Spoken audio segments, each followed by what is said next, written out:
Yes, this is basic geometry. Your flat Earth geometry. Flat Earth geometry. This is basic geometry. It is. I called you a flat earther. My name's Ramsey. Insisting that your flat Earth geometry will work. I'm familiar with the bubble, Morty. I also dabble in precision, and if you think you can even approach it with your sad naked caveman eyeball in a bubble of air, you're the reason this species is a failure, and it makes me angry. Did he say a five-sided square question mark?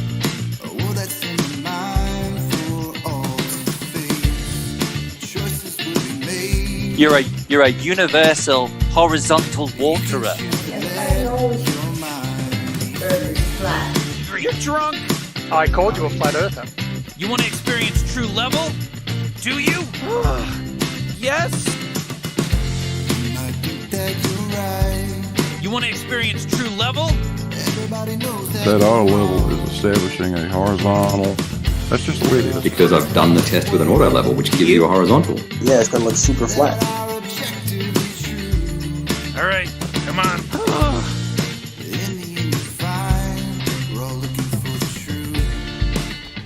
Wow, it's so. Three coplanar points. Oh Christ! Yeah, true level, bitch. I called you a flat earther. If you're into math, there's a certain shape where you could make a five-sided square. Are you suggesting that horizontal can't curve? Oh, everything's crooked. Reality is poison. I want to go back. I hate this. What's his deal? Morty. You go to school, Summer. I'll go in Morty's memory and do a little. Randy, come on, that's a globe. And he eventually just gave up and said, yeah, I agree, it's a globe. Geodesic is a continuous string of infinitely small straight lines. Yeah, true level, bitch. It's really flat and level now. Randy, come on, that's a globe. Yeah, true level, bitch. Randy, come on, that's a globe. Lance to the cosmic slaughter! Well, you seem to be in charge of what I get to remember. Why? Good question. Randy, come on, that's a globe. I'll go in Morty's memory and do a little.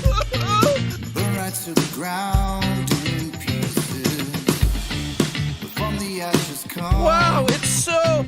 Oh my god! Oh Christ! Yeah, true level, bitch. If you're into math, there's a certain shape where you could make a five-sided square. Randy, come on, that's a globe. Yeah, true level, bitch. Wow, it's so. Oh my god! Oh Christ! Yeah, true level, bitch. I called you a flat earther. True level, bitch. I called you a flat earther. True level, bitch. I called you a flat earther. Yeah, true level, bitch. When you get to the end of this test and you have a result and you say level is horizontal and everyone says big whoop, but it doesn't prove anything about the shape of the earth, will you then say yes it does? No. No, okay, I'm going to bed. Okay, so you. I'm going to bed. Level is horizontal is good for you then, right? I agree level's horizontal. Sweet! True level, bitch. Perfect. Wow. Nice, mate. Nice. Just for that. You flipped it, man. Yeah, true level, bitch. And we are live. Welcome everyone. It's Wednesday, Trivium Day. Learning the basics of the fundamentals. That's what we do every Wednesday. It's been a bit fucking crazy recently. Like really crazy. And I don't want to be making more people tip them over the edge. But it does appear that the proofless logicians are losing it a bit. The cracks started coming the other day. I know Betty can't listen. He'll be going over this at some later time. So, I mean, I hope you're doing okay, Betty. I hope you're going to be all right through all of this. But you do seem to be struggling. We're going to be going over a few of the things that we've... repercussions, consequences of things said. Well, anyway, so we went over last night. We went over a debate that, a discussion that Betty, the proofless globe logician, he conceded to 3-4 points, and then obviously came up with a swapping around of it to find out what he'd agreed to being rational at the beginning. When he put it in the other order, he found out it wasn't rational at all. So now, Betty, the proofless logician, has been forced himself. He's put himself in a position where he's having to tell people it's not rational to believe that level is horizontal. And I don't know about anybody else, but that does seem a little bit silly to me. I know it's not really part of... I don't know, like he's a dogmatic globe believer, and the dogmatic globe has told him to go against what he considered rational, to now start saying it's not rational to believe what he agreed to with Mike at the beginning of the discussion, that it is rational to believe that level is horizontal. I mean, I think most people I've talked to would also believe the similar sort of thing, that it definitely is rational. For the use of your reasoning, for you to be able to come to the conclusion that level is horizontal is completely a rational decision for you to come to. So don't be thinking, if you hear some crazy boomers running around saying it's not rational to believe that level is horizontal, you can be absolutely certain that these guys are dogmatic globe believers.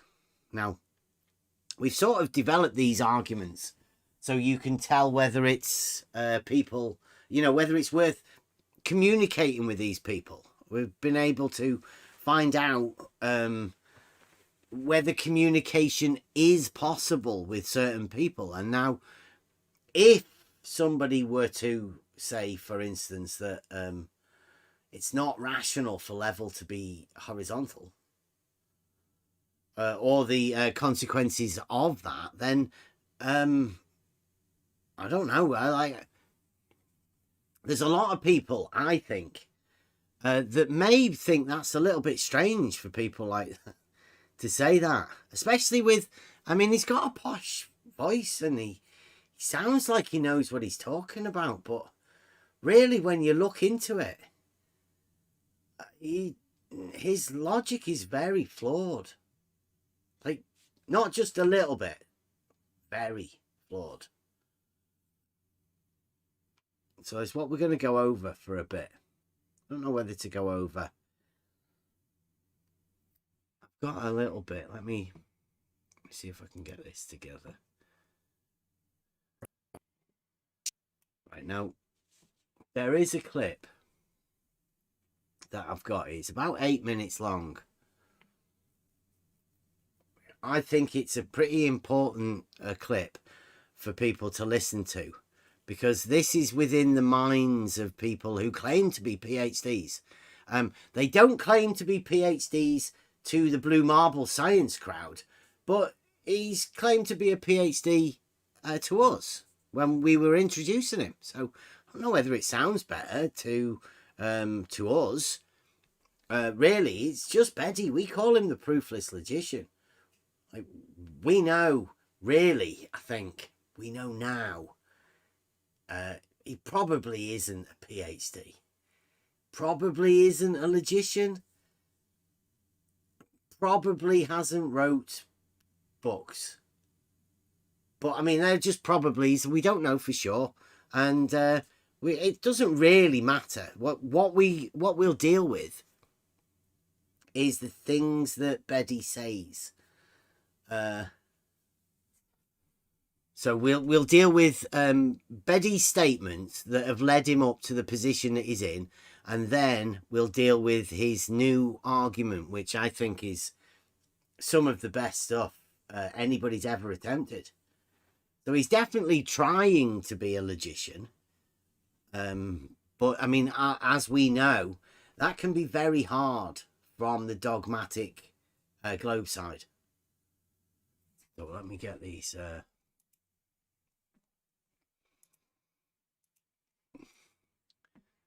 I was just cutting this today, so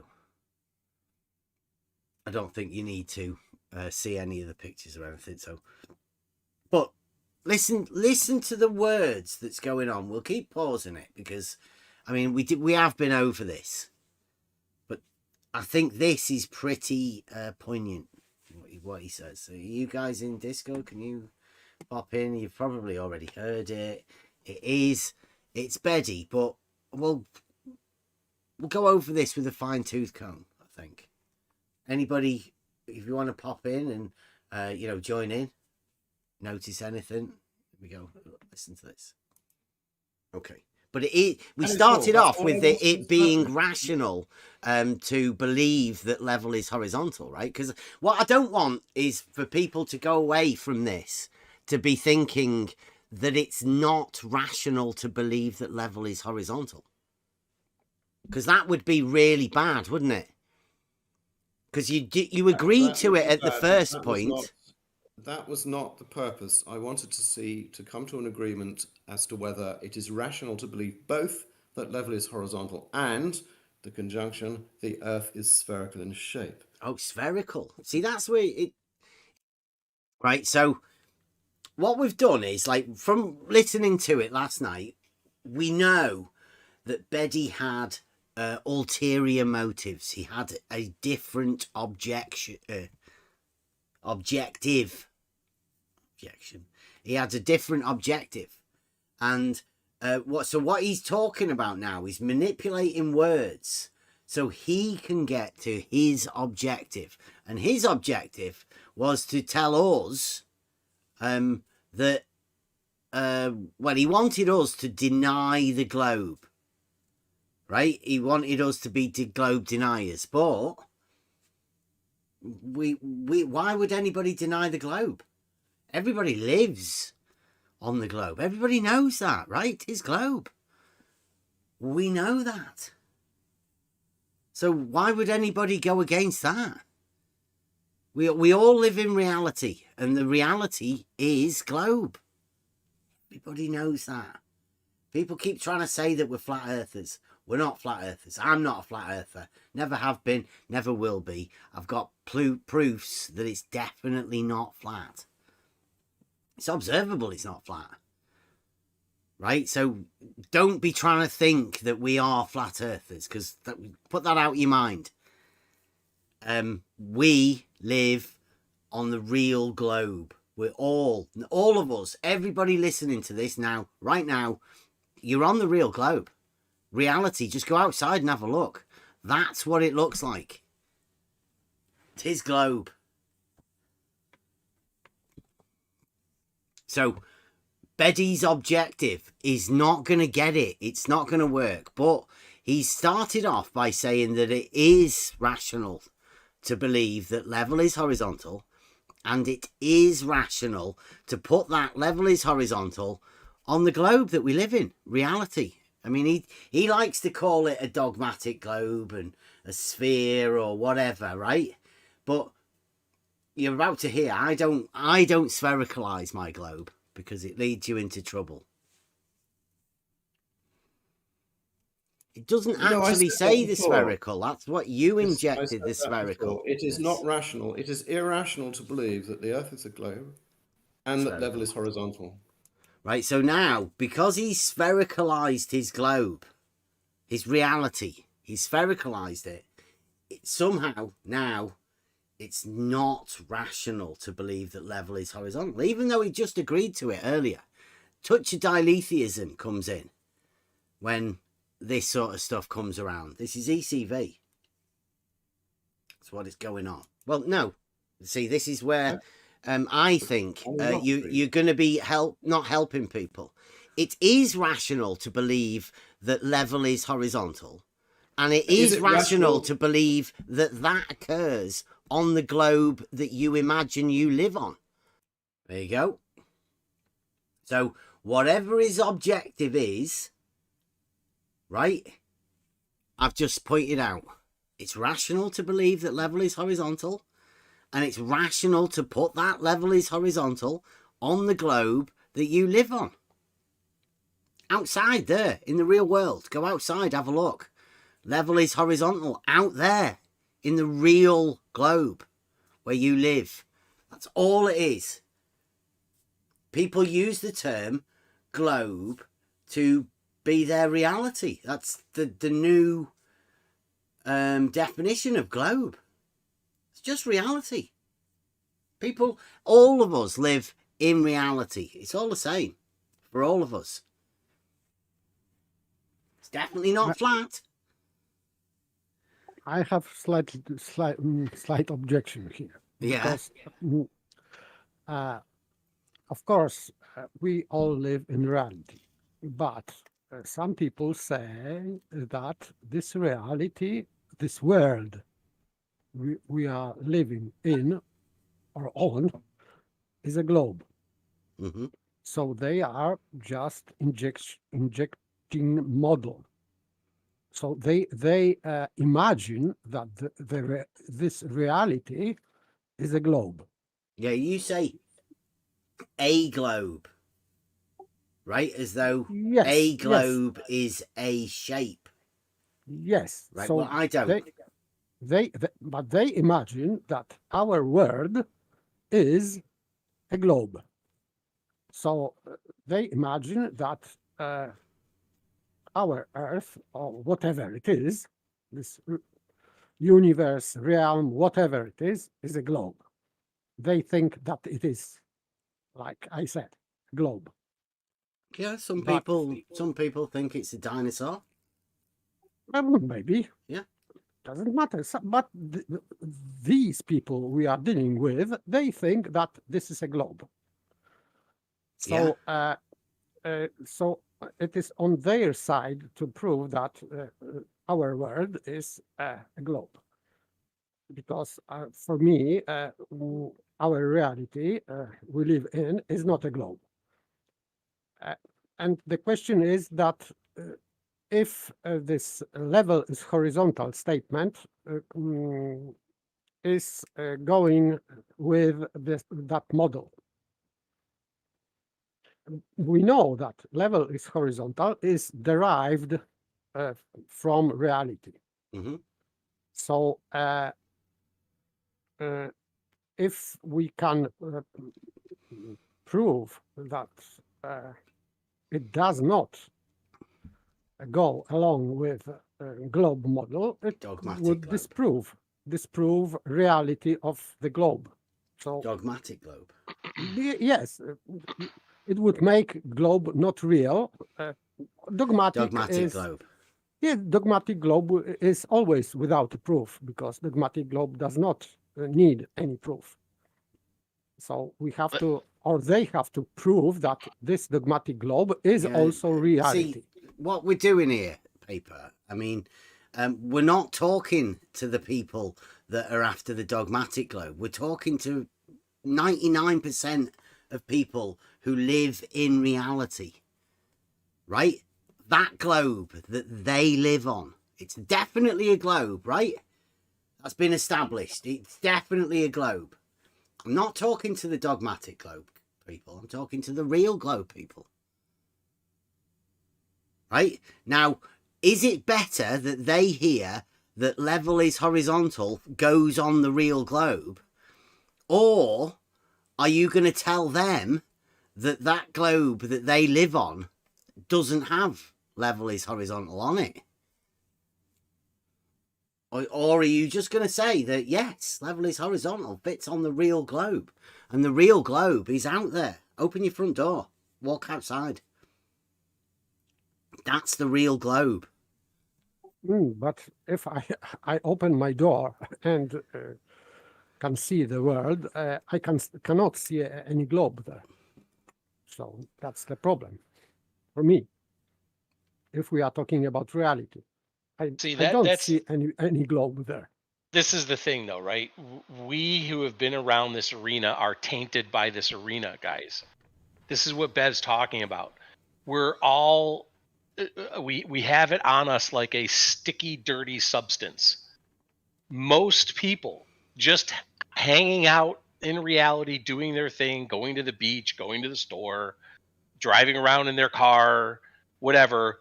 They have this idea because Betty said it in the thing, right? They've seen it on the television. They've seen the pictures.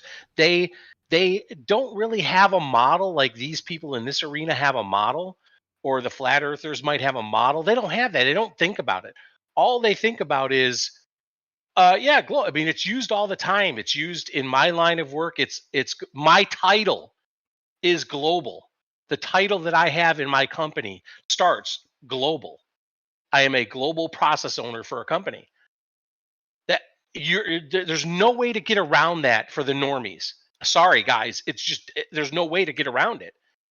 So this is neurolinguistic programming. I've talked about this since I've been around here.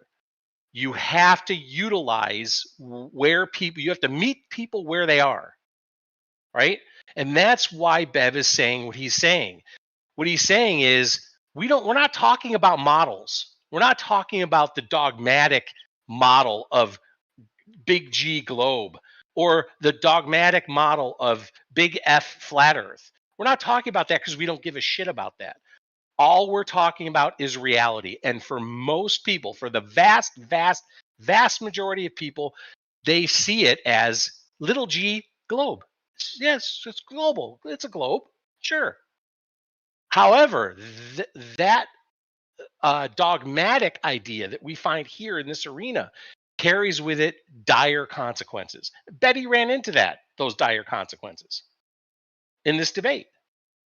It is, how do we reach people outside of this arena?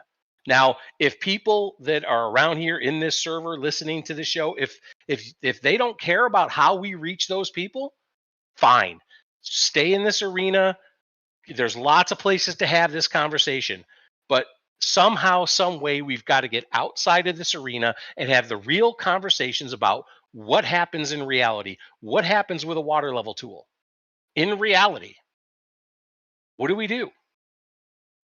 Bev's been saying this now. This is no surprise. Should be no surprise to anybody who's been hanging around this server for any amount of time. Bev has been saying this. We're moving on. We're moving on from this arena. This is the way it is. Okay, but you said about idea of that people have idea.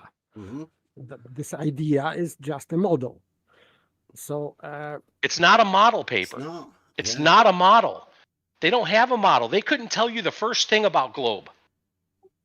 Yes, except that it looks like a big blue marble with a black background. That's it. Yes, so this is just a vague idea.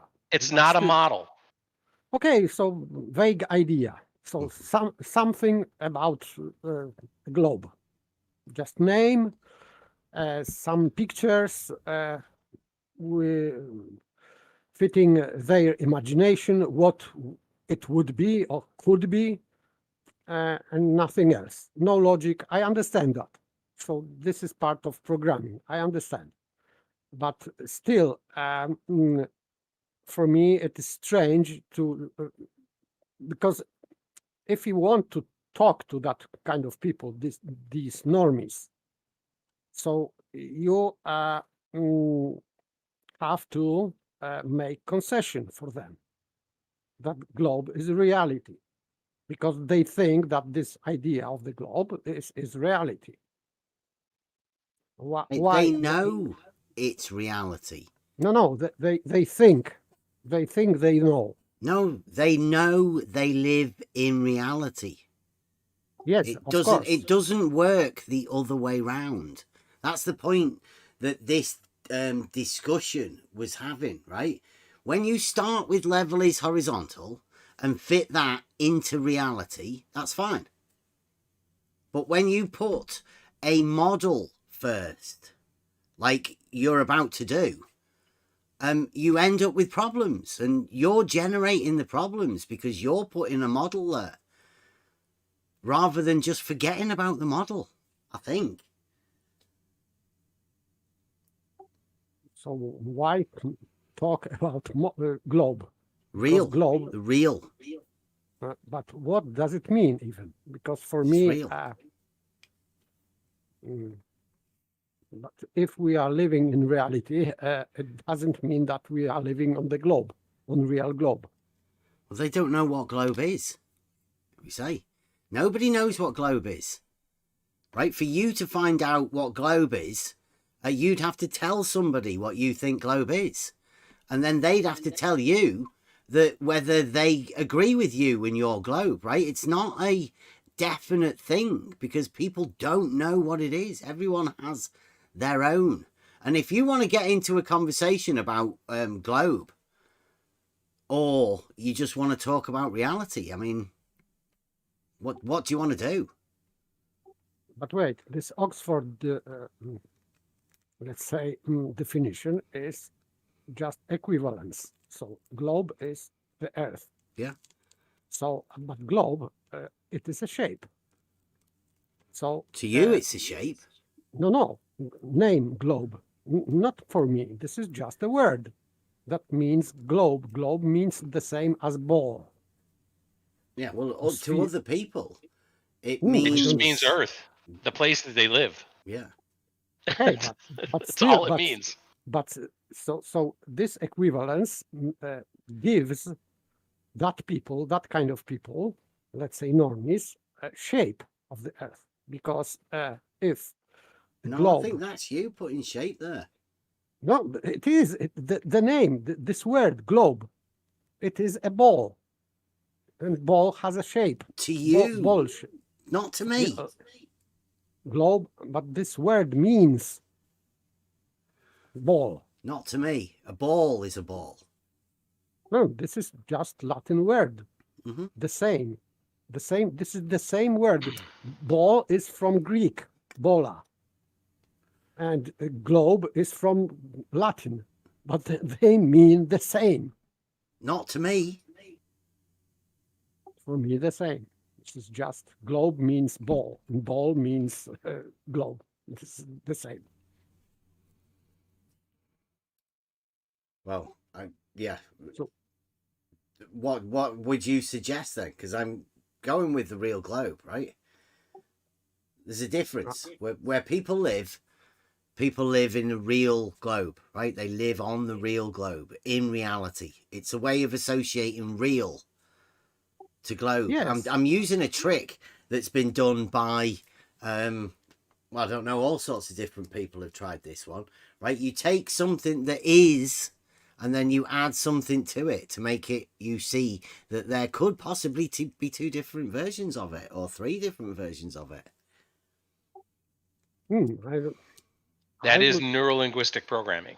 It's exactly what that is. But still, but this is not what I am doing. I'm not doing any programming here, because globe is this meaning is associated with shape. I maybe I am wrong, but maybe we could do some research to ask people what word globe means. So for normies. Well, we have to get into a conversation with them first. And I'm not too sure that's of best interest for getting into a conversation with somebody about asking them what they think the globe is. Because the moment you say shape, they're going to come up with a shape. Because this is what I learned about meaning of that word, first meaning. So this is from Latin, and globus in Latin means just the same as globe in English. Maybe not now, but back in the day. So it is just a shape, this ball. Yeah. Or sphere, even sphere, because you had this definition of the sphere, Euclid. So this is word used in Euclid's Elements, Sphere. and it is sphere, and definitely he's talking about ball. Okay, right now, can we just for a second, right? I know the arena that we're in is very hyper specific about this sort of thing, and I have to point out, I don't give a shit. I'm talking about 99% of people, and 99% of people, probably even more, 99.999, don't give a shit. They don't associate a shape to reality. When they're going outside, the only shape that they're putting to anything is the shit that they see, what they really see, and they're not aware of globe at all. Of course, I would agree that, of course, like I said, that I am opening my door and I cannot see a globe, because for me, globe is a shape. Mm-hmm. So this association is made not by me, because I will not name the Earth the globe. Because I don't associate Earth with a globe, with a shape, or sphere, or whatever. Because mountains, valleys, of course, they does not indicate any globe here. But for me, this definition in Oxford Dictionary is implying shape. That's what I think. Take a look. Take a look at what Caveman just put in the YouTube live chat. Interesting, though. Yeah. 14th century. Mm-hmm. Soil of the earth. Soil of the earth.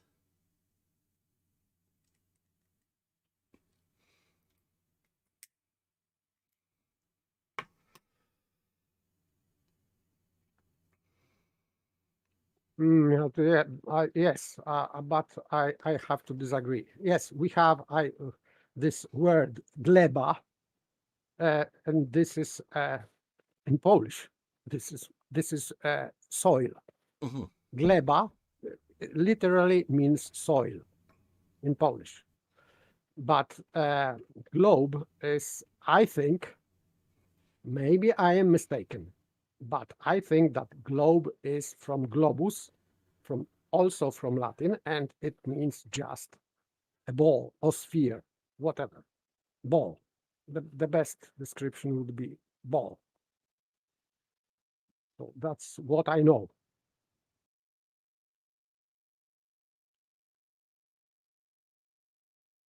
Yeah, well, I mean, again, this is a bit of just what do you imagine the globe to be, right? A globe, the globe, or just globe, right? They're different things, aren't they? Yes, he is saying that, and directly from Latin globus, round, mass, sphere, ball.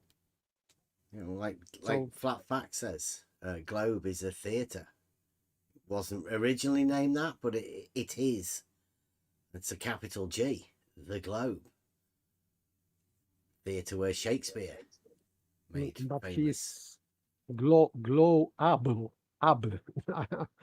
Yeah, well, now it's called the Globe, isn't it? It has been renamed. It's been adjusted for common terms. So yeah, I see the world too. I just see what I see. It's just reality. I'm just because you know how this conversation goes, right? If you're against globe, then you've got a fight on your hands immediately.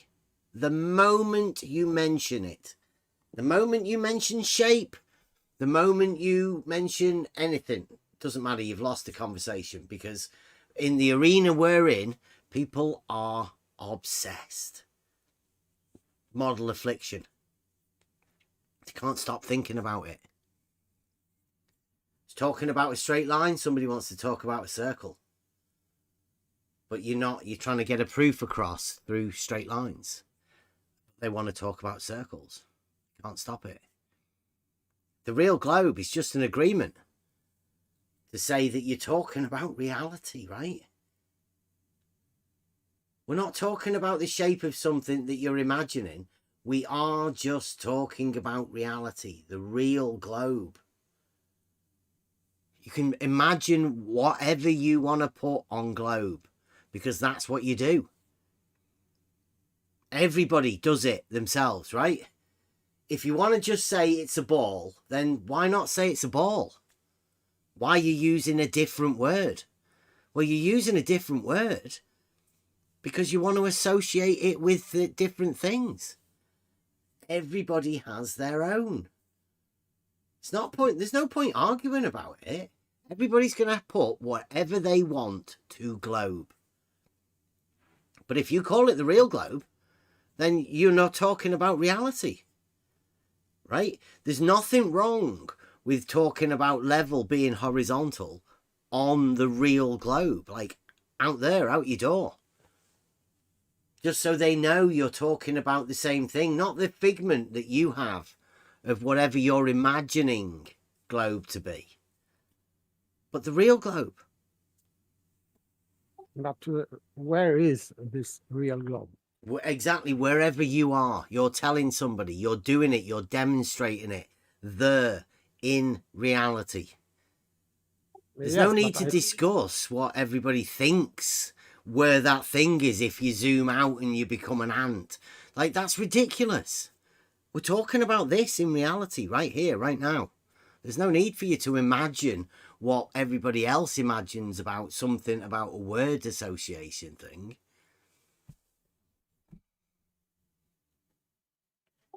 Okay, maybe it's just me, but I derive globe from ball. If there are different meanings, I would say that in that media programming, if, for example, news starts, we very often can see this ball shape something, and they are talking about global things, and this on the screen we have shape. So if, for example, we are talking about it's Google map or whatever, it is a ball. We can see a ball, and this is, they call it globe. Yeah. So that's why I am associating their meaning of the globe. So people who are trying to associate some model or put some model into people's heads, they associate with this shape with Earth, not me. But for me, the globe is just like a sphere. So this is just geometrical shape. Yeah. Yeah, the point of this is that you can point out that in reality, on the real globe, you can talk about proofs of level being horizontal. You can talk about geometric proofs and relate them to the real, right? You can show people, you can demonstrate it. You can walk them through logical progressions, step by step, on the real globe. Right? But the moment you bring in that dogmatic globe that you keep pointing out, that's whatever, I wouldn't even attempt to talk about that myself. But you're injecting a contradiction. You're saying, if you have that, then you can't have this, like Betty's about to prove. Now, is that a rational thing to do? Because like when I'm talking about the real globe and explaining stuff at all, I'm not talking about a shape. I'm just talking about reality.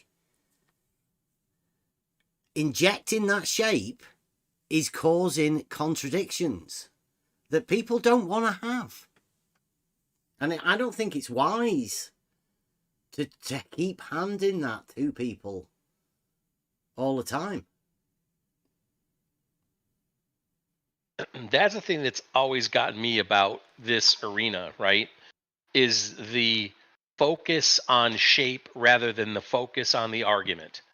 It is what many of us here have lamented for a long time. Level is horizontal. Betty said it himself, right? His mates, his what did he say? His celestial navigation club or whatever. All the people he talked to, even his missus, says, yeah, level horizontal, same thing. But yet you ask them, what do you live on? People are going to say either Earth or globe.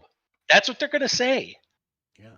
So it's like, yes, this arena hypersensitivity with regard to these words, but you don't see the same hypersensitivity with regard to the argument of level is horizontal. In fact, nobody wants it.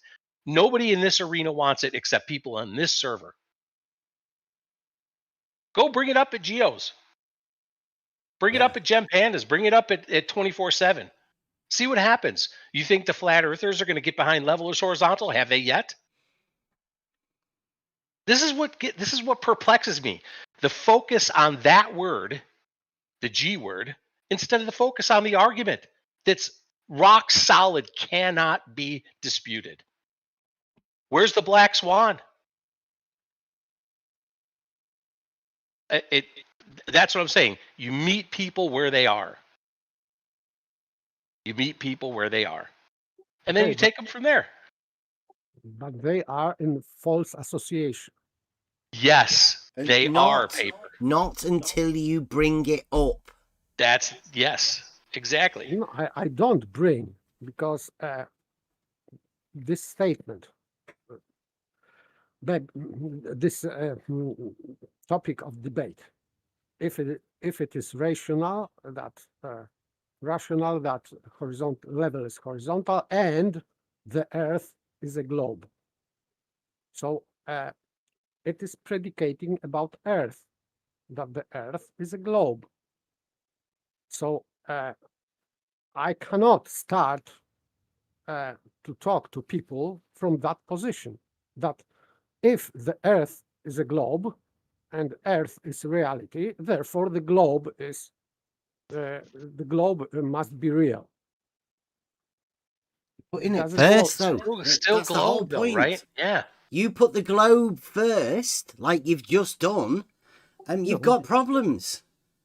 No, I didn't. I said the Earth is a globe. Yeah, so I would say put level is horizontal first. The thing that can be proved. Forget about the model. Sort out, can you have a proof that level is horizontal without thinking about the model? Yes. So right, now, once you've got that, now you're in a position to ask yourself, is it rational for you to imagine that that level is horizontal works in reality? Yes, in reality. Right, now, yes. Is it rational for you to think that reality is globe? No. Yes, it is. No. Because you've been taught that from childhood. No, right? no.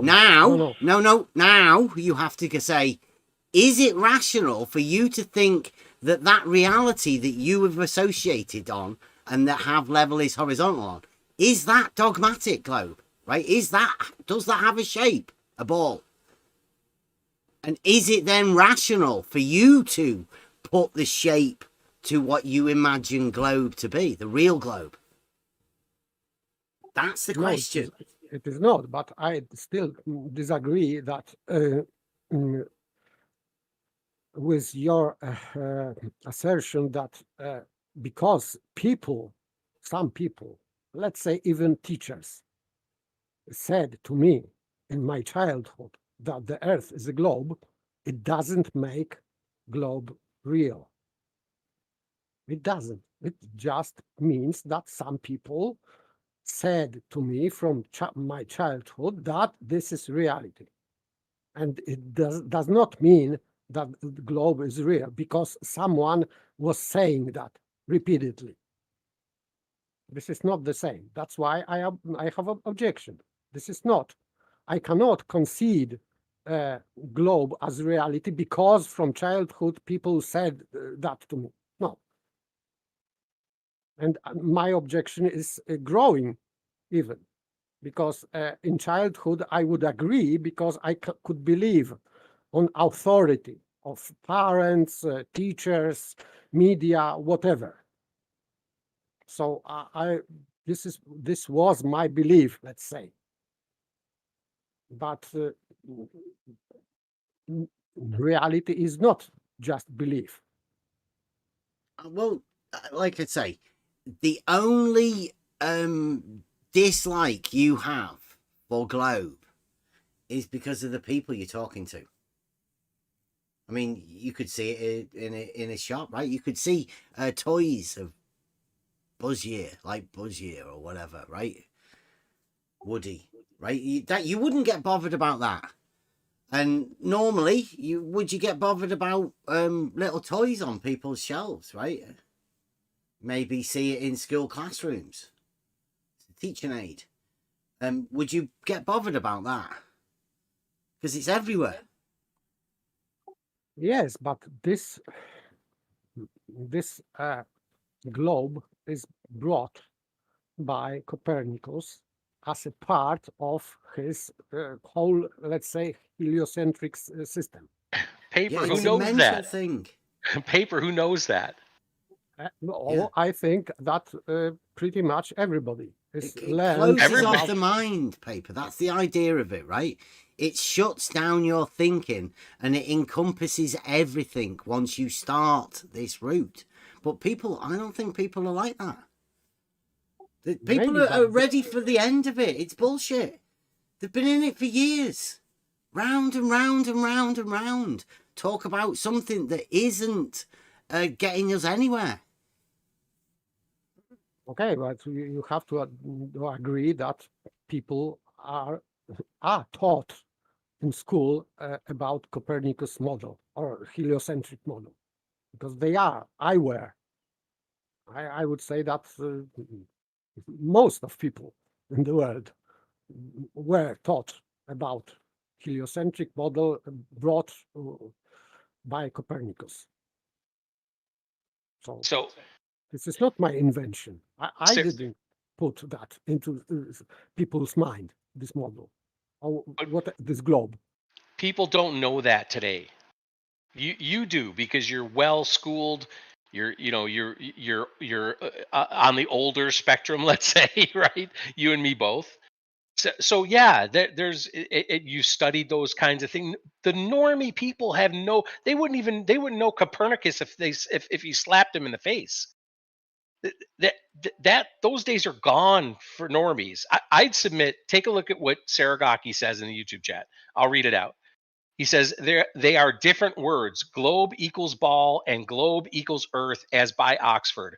Earth equals ball is provably false, and so assuming it is the same word, globe, would in fact be irrational. 100%. Okay, 100%. If this word globe is derived from this gleba or whatever, I would agree. I just didn't know that. I know that word in Polish. This is the same completely, this gleba. Yes, we call that soil. But it has nothing to do with Latin globus. I thought that globe is just from Latin globus. and maybe it has that meaning because maybe it has just 2 or 3 different words meanings. change meanings, don't they? Yeah, words change meaning. Gay and gay. Okay. So, right. So, there's one. And Okay, since okay. modern day, right, the scientific definitions, as we were told, right, the scientific definitions are often different. Then I can agree because I always thought that globe is just from globus Latin. It means ball. And of course, I would say that people, these people who put this word in Oxford Dictionary, they perfectly know what's going on. And there are some different meanings, and you can make different associations. But if I think that if people are talking about globe, normies, I think that they are talking about shape. Talking about reality, though, aren't they? Yeah, they're talking about reality. They're not talking about shape. Saragaki again. Saragaki's so good, right? He says that's the point, the equivocal words and the trap laid out by Aristotle at the beginning. And isn't that right? This is Trivium Night. Mm-hmm. I mean, that is what Raven started, right? That's one of the very first things we talked about was equivocal. In American, we just pull it together and say equivocal. Yeah. But it's much better to say equivocal. Equal vocal. It sounds the same. And for probably centuries, maybe millennia, people have taken words and they have programmed people with these words to mean something completely different than they understood it to mean in the first place. And switch it around mid-conversation. And switch it around. Yeah. Yeah. That's where neurolinguistic programming, again, I'll say it's very that stuff, when you get into it, it's very complicated. It has a lot to do with psychology, which is why I love it, but it is very appropriate. It's used by psychologists and psychiatrists to treat people, meeting them where they are, right? Not saying, hey, you have this psychosis or that psychosis, but meeting them where they are, talking to them about what their worldview is, and not going against it, not saying, oh, your worldview is completely wrong and you're an idiot for thinking that. No, you just go with it. You just go with it and you change the words. You change the orientation of the word for them. That sooner or later, they may come to the idea that, oh, shit, I do see globe as a shape. There's a contradiction there. Okay, now you can deal with that. But to maintain that level is not horizontal because you have some view of the shape of the thing that you live on is freaking ridiculous. But here it is all over this arena. Yeah, check that out in the chat. Look, is it rational to believe that globe is anything other than reality?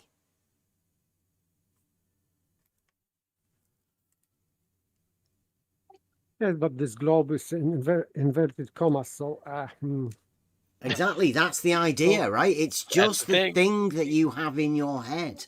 It's not a real thing ever. This is... Yes, I agree, but still, I'm struggling with the globus because this people have shape. This model of Earth as a globe, and they put it on the shelf, whatever. I hope that you know what I am talking about. Yeah. This model map, globe map. Yeah, just to get you to associate. Right? Yes, yes. But this is, for example, in Polish we call it as in Latin globus. So this what you say is a globe. This model or whatever it is, toy model. We call, for example, in Polish, exactly as in Latin, because this is from Latin, globus. Yeah, because it's a ball. Yes, ball.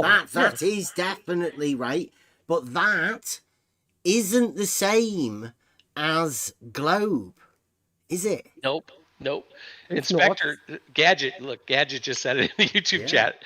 Globe in French is terre. I'm probably not pronouncing that right. And terre means earth. Is it dirt? I mean, it just follows, right?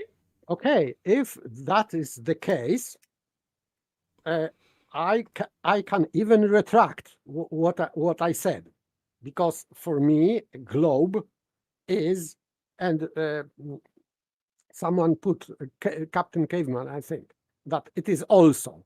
So we have two different paths.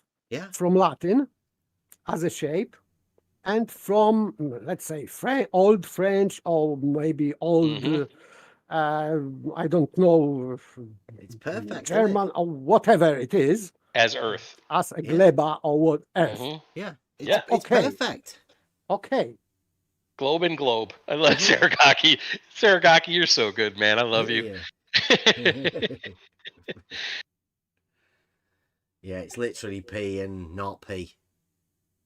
Yep. So I have to excuse myself, because I always thought that globe has only one meaning, this from Latin.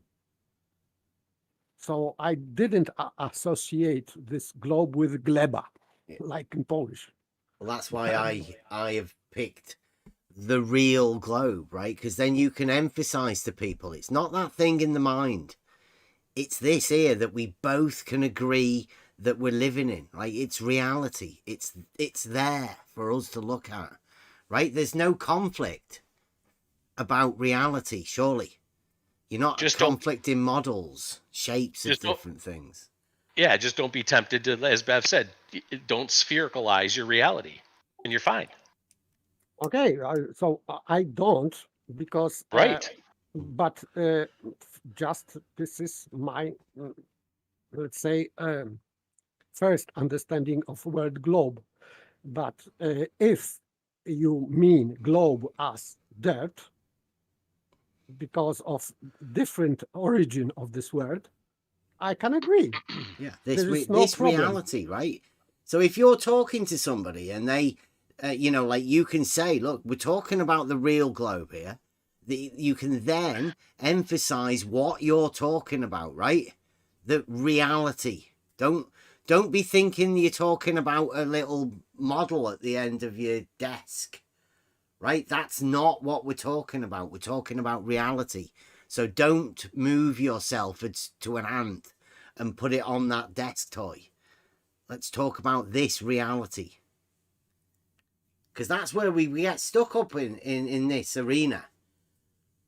Talking about people's models.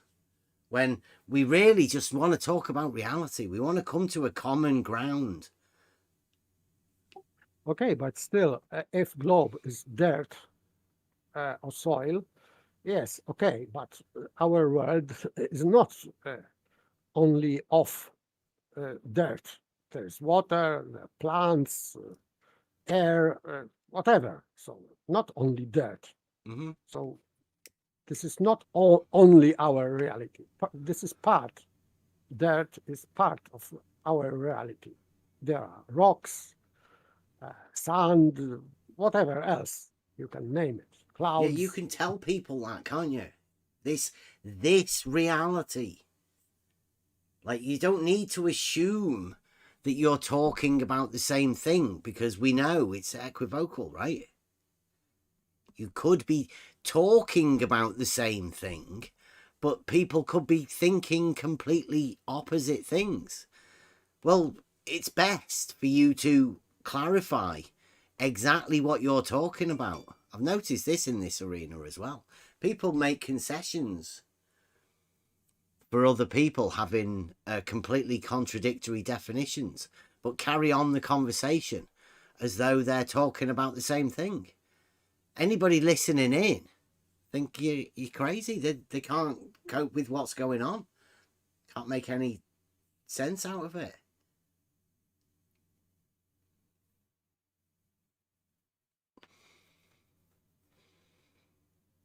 So people in this arena are model afflicted. We know that. You can't get rid of it. You've had it placed there from childhood. You can't stop thinking about it. The immediacy of somebody hearing that word conjures up an image. If you point people to the real globe, then at least you're getting us on an even keel with them. You're talking about reality. No need for you to argue about something that they may perceive about different people and different people's arguments. So are we right to carry on for this a bit? Sure. Okay. I'll rewind this a little bit so we can catch up. Level is horizontal. Well, no. See, this is where I think you're going to be not helping people. It is rational to believe that level is horizontal, and it is rational to believe that that occurs on the globe that you imagine you horribly live on. scratching. Just a minute, sorry. Right, what isn't rational? That's for you guys in Discord.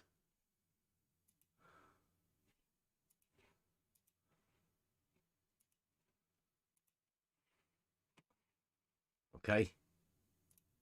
Rational is to tell people that it's not rational to believe that level is horizontal. That is not rational, in my opinion. I said it was irrational to believe both. That is all. It is irrational to believe that the Earth is a globe, i.e. spherical in shape or approximately spherical. I've said this about the 5th time, and to believe that level is horizontal. I would agree with that, yes. It is. So there's my concession. Now, if you hear what he said and the order he placed it, because he swapped it. The original debate, is it rational to believe level is horizontal? And is it rational to believe the Earth is globe? Now, Earth is globe is reality. Let's say that's rational. And it's definitely rational to believe that level is horizontal. But what he does here is he swaps it around. This is what he's after. He's got an ulterior motive. He's got an objective. And his objective has just been played there. He swapped them round. But the consequences of him swapping it round is this. It is irrational to believe that the Earth is a globe, i.e. spherical in shape or approximately spherical. I've said this about the 5th time, and to believe that level is horizontal. I would agree, right? Okay, but he still, as me, is assuming that globe means globus, or sphere. Yeah, that's he's put a spherical shape to it, and because of that, it's made it irrational to believe that level is horizontal. Even though when we started the debate, that was the first thing, and it was rational to believe that level is horizontal. So if you live in reality and don't consider a model, then yeah, it's rational to believe that level's horizontal. Why not? But for some reason, his ulterior motives and his objective was to get me, to deny. This is the particular bit that he's talking about. This is the bit that he timestamps with my agreement. Because I agree with him. It's irrational to believe that his globe, spherical globe, and level and horizontal, that is irrational. That's worth agreeing with him.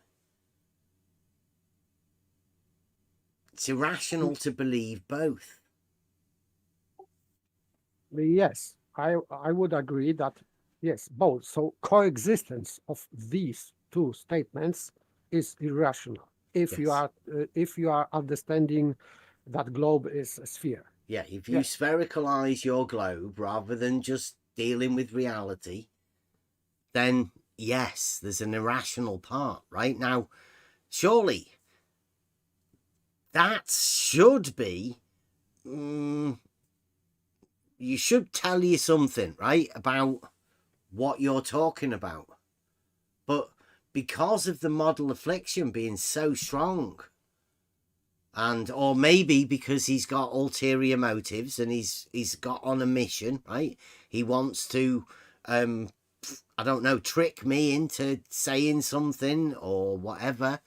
But I mean, I'm like I've just said, I'm gonna go listen to this. Horizontal. I would agree with that. Yes, it We is agree. It's irrational. Yes. So if you believe that level is horizontal and you're a rational being, you'll disbelieve that the Earth is spherical in shape. Correct? What if you could prove that level is horizontal? If you can prove that level is horizontal, yes, then you can prove that the Earth is not a globe or is not spherical in shape. Not spherical in shape. If you can prove that level is horizontal, as it's rational to believe, then you can disprove something. Yes, this is the same thing. I would say that what I can science that say. If level is horizontal, therefore Earth is not a globe, and he of course meant sphere shape. Yeah. Earth. But what about those people who live in the globe and they live in reality, right? Perhaps they're already of the knowing that level is horizontal. And they obviously, like Betty's missus, right? They've put that on the globe that they live on. Right? They've not actually sphericalized it, obviously, because that would be irrational. So the globe that they live on, like Betty's missus and most of the people who are going about their daily lives, they're not being irrational. Or they don't consider themselves as being irrational. But what Betty's doing here, he's literally putting that irrationality onto people. He's handing it to them. He's saying, look, you've got a choice here. You can only have one or the other. Otherwise, you're being irrational. And I'd say most of the people that are out there are going to go, well, the globe's real. I live on the globe. I have to. Trust the science. Right? They wouldn't lie. How many people would have to be in on it? So what are they going to do? Are they going to trust Betty? Or are they just not going to sphericalize it? Are they going to keep it and have level being horizontal? I would never use word globe. I can say that I am living on Earth, but even if this globe is derived from soil or whatever, this old French whatever, I will never say that I am living on the globe because of that different association.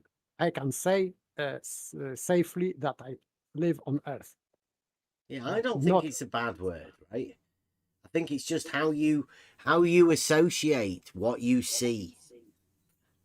Yes, but Earth, you cannot associate Earth with the shape.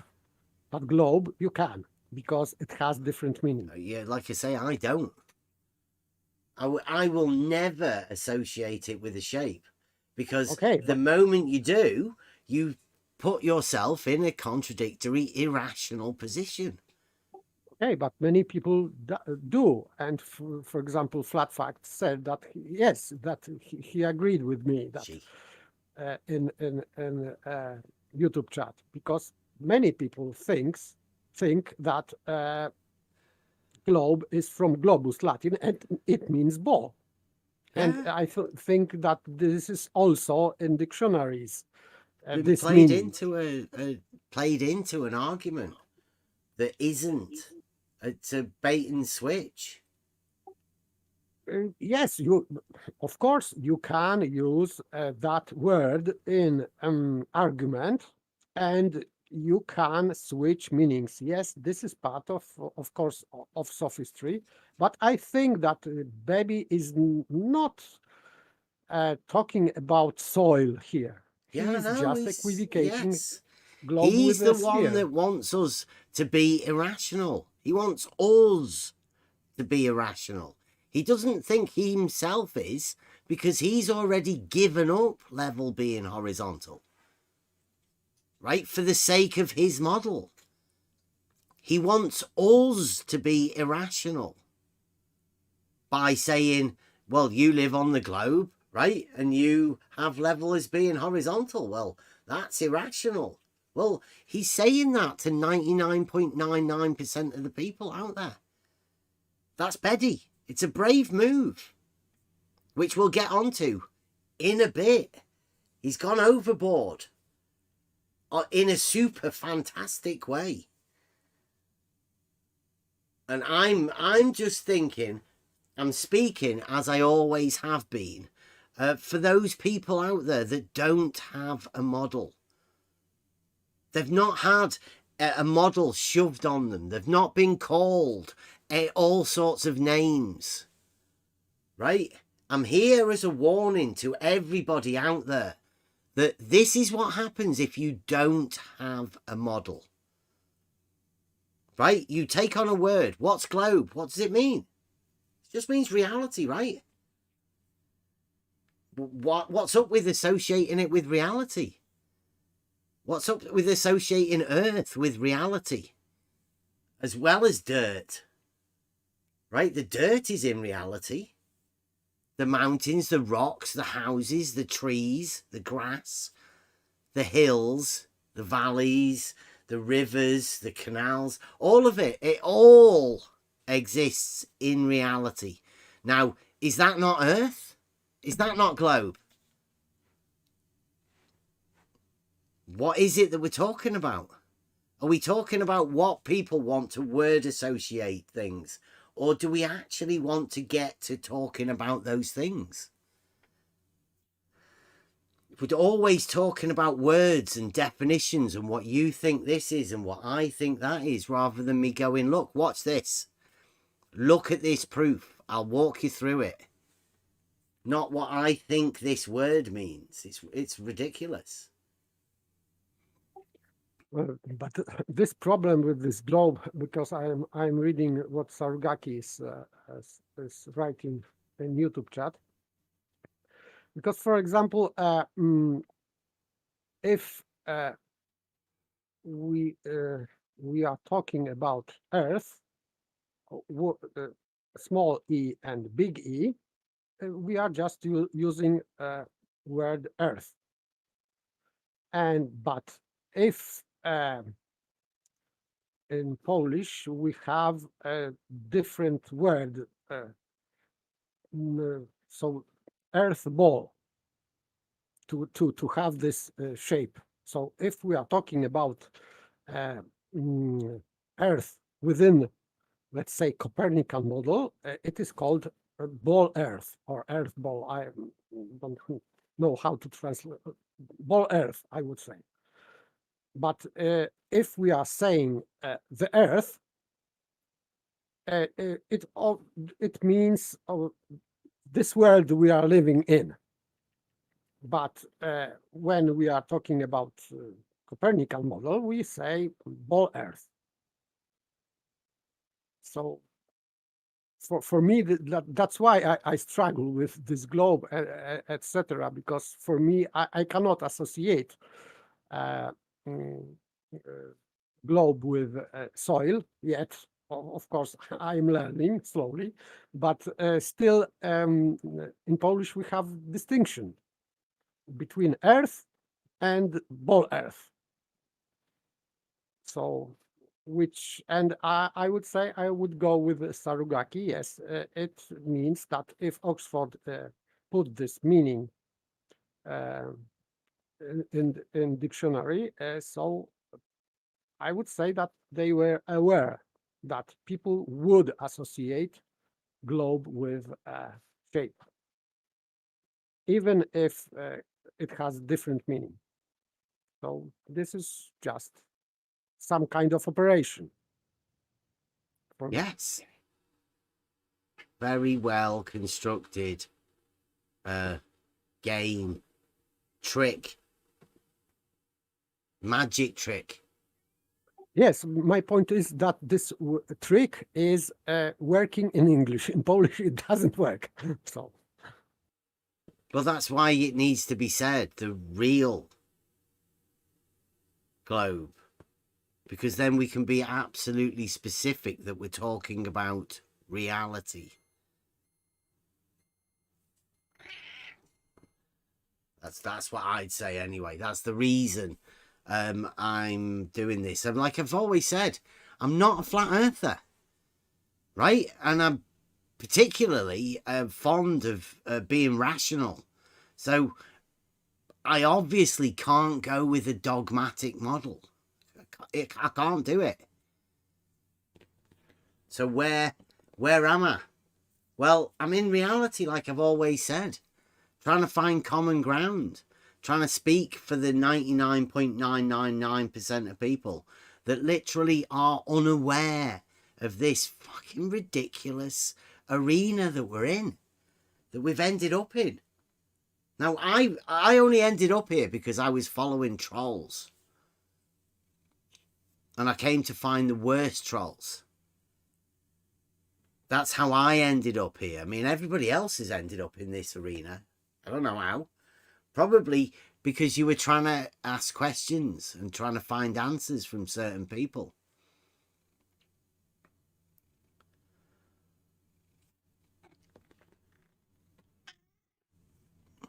So, here we go. Let's carry on a little bit more.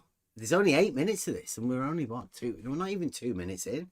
Told you this is a fantastic piece. Should keep going conversations for ages, this. Okay. Yeah, that's all I wanted to get to. Okay. And if you can prove that, but contrary-wise, if you can prove that the Earth is a globe, then you have proved that level is not horizontal. So, to Betty, right? If you can prove globe, then you can prove level is not horizontal. That's a model afflicted logician, right? A proofless logician, obviously, because he's got no proof of globe. Otherwise, he wouldn't be here telling us we would be able to prove that level isn't horizontal. And he wouldn't have said that it was rational to say that level was horizontal at the beginning. So midway through a conversation, when he realizes he's got an operation to do, he's come with an objective, and he needs to have this objective, what's he do? He flips it round, says it's irrational to believe it.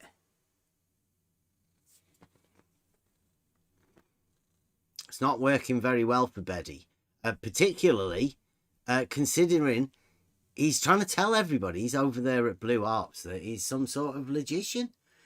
He's taught this stuff, apparently. But he's gone from rational to irrational in the same conversation. And agreed to the rational part of it. But for those people that have level being horizontal and they live on the globe, like in reality, those people like me, that have a reality globe and level is horizontal, are you saying that I'm irrational? Because I don't consider myself as being irrational. Right? So there's a question. I say to him, obviously, I've got proof that level's horizontal. We've got the level is horizontal test. We've got realizing Euclid. We've done all of the tests out on the beach. We've got practical knowledge about these tools. So we're sure. We know. Absolutely certain. Right? Despite it not being able to be anything other than horizontal. Despite that, I live in reality. So I've got level is horizontal. I know that to be true. And I'm living in reality. Not trying to offend anybody. I don't want to, But Betty's the one that's bringing this up. So I'm saying to him, is that irrational? Like, are you saying that I'm irrational? And he said no. But that's not what he means. Because he's a dishonest shit. Listen to it. because I don't consider myself as being irrational. No, did I say you were irrational? I just said that it was irrational to believe both of those propositions could be both true at the same time. Yeah, that's why I don't sphericalize my reality. I don't see a need to. Yeah, I don't. There's probably no point continuing because we are totally agreed on this, and with Mike, I hope Totally that those agreed. two propositions, that level is horizontal, and that the Earth is a globe, i.e., spherical in shape, those propositions can't both be true. One of them has to be true. If one is true, the other is false. Yeah. Like I keep saying, I live in reality. And I know level is horizontal. Absolutely certain of it. We've got proofs. We've got tests. Everyone can get it for themselves. So is he saying that I'm irrational? Or is he saying what it seems like he is saying? You can't have both. Well, yes. If you know for certain that level is horizontal, what's he saying? Yeah, you have to reject spherical shape of the Earth. Absolutely. That's what I think he'd be saying. But you could still have the real globe, right? You're not given to give up reality. Reality's still there. Nothing's going to change. It's not going to be any different.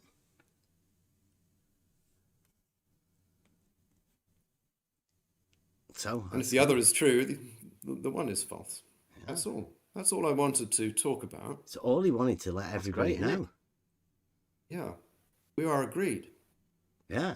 So if you can find for yourself a proof that level is horizontal, you can find for yourself a proof that reality might not be dogmatic. There might be a proof that proves the dogmatic globe, right? You could prove the fact that the globe is dogmatic. That one, at least, the one that has a shape. Not the real globe, right? Because you can't put a shape to the real globe, to reality. Look outside. What shape are you going to give it? It goes all over the place. So, remember that. He's just agreed now that you can't have both. On to the next part, I think. Bit of a difficult discussion. Maybe... Again, agreement. I know I don't know why it gets so heated, to be honest. Well, I don't like being interrupted. I agree there was a time lapse, but it seemed we were a long time getting there. But yeah, so let's just to round it off. We are all agreed here that it would be irrational to believe the first proposition that level is horizontal, the third, and the proposition that the Earth is spherical in shape. That would be irrational. You've got to accept one or the other. There's also the question, which I think Mike avoided, whether all vertical lines are parallel. Right, we're going to get onto this now, because obviously this is what's happened to Beddy now. He's falling back on a dogmatic globe axiom, I think, where they always fall back on these verticals.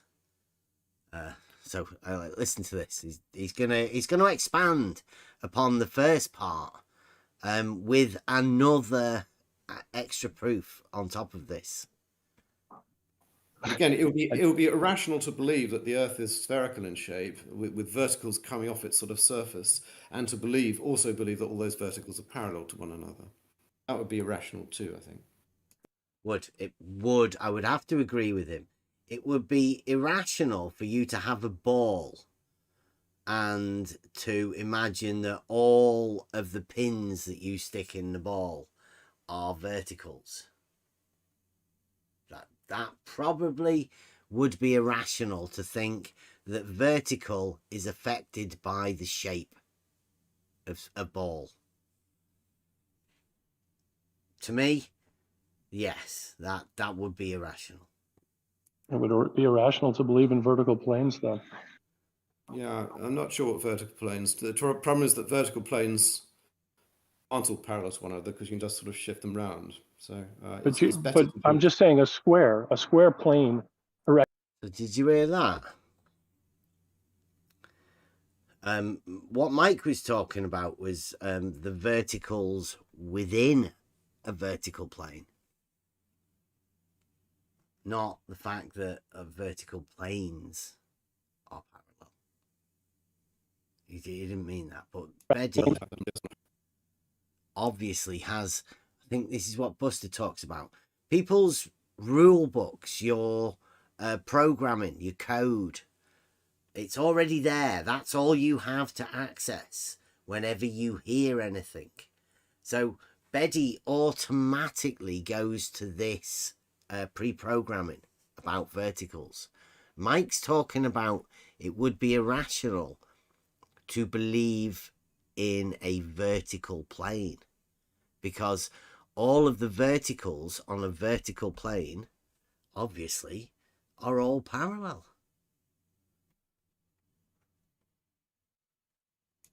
So listen what Betty says. Not sure what vertical planes. The problem is that vertical planes aren't all parallel to one another because you can just sort of shift them round. So they're not parallel to each other, so you can shift them round. He's talking about the auxiliary vertical planes because, well, what have you got?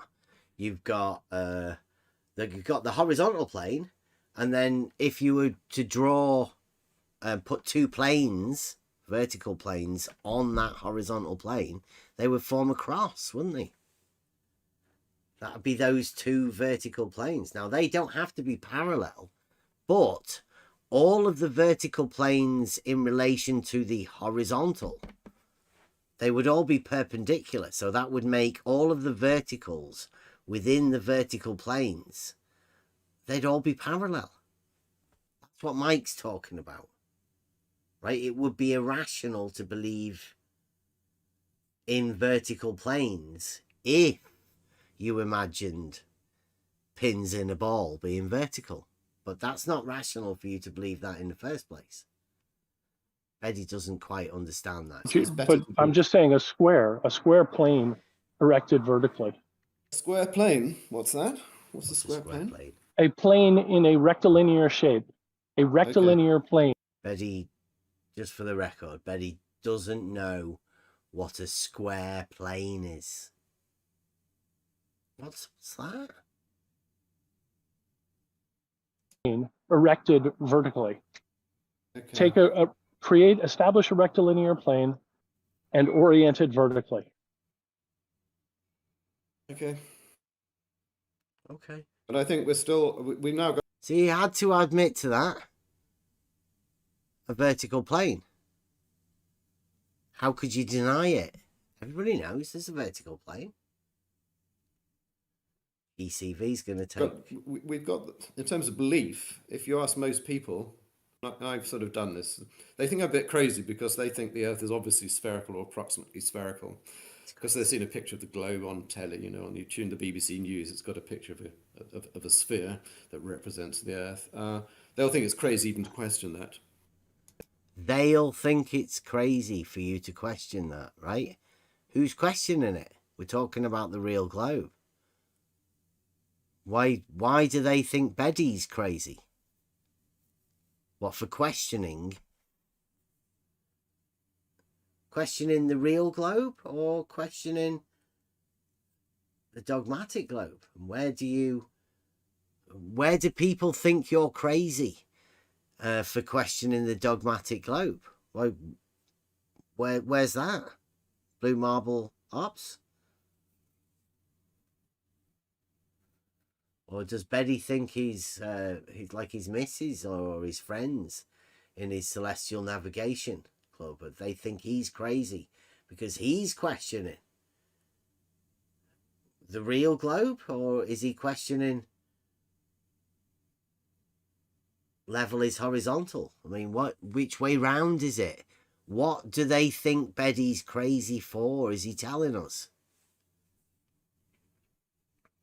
Or is Betty questioning the real globe or the dogmatic globe? It's hard to tell. They will think it's absolutely crazy. I have a separate celestial navigation group about 1,000 people who've sailed around the world, and I sometimes talk about, you know, the belief in level is horizontal, or the disbelief that the Earth is a globe, and they refuse. They say it's just crazy. That is a Do you crazy think they're belief. the same thing? Right, so this is another thing, right? So he said he's talking to people about the belief that level is horizontal, and the belief that it's not a globe, and they think he's crazy. I'm pointing out here that, I mean, is there for everybody out there, I'm thinking again, 99.9% of people, are they aware that if you believe, let's say, that level is horizontal, and you believe that you live on the globe, right? Whether you put a shape to it or not. I mean, would people say, wow, you're crazy? Or, you know, like, you know, when you go to the shop and you get a level and you go, is that level horizontal? And they'll go, ooh, are you questioning the globe? Like, where would that association come in? That level is horizontal. A belief of level being horizontal is a belief that you're questioning the globe. I mean, that's hyper specific to this particular arena, right? Isn't it? I mean, I know people in this arena, they're probably not, no, this isn't what you want to hear because you're into this argument. And I mean, it might mean a lot to people. It might mean a lot to Betty, might mean a lot to the Blue Marble scientists, but in reality, level's horizontal. And people aren't aware that there's a conflict with reality or even a dogmatic model. They just go along daily having their lives, level being horizontal. They probably don't have a proof that level's horizontal. Why would they? Why would they need to?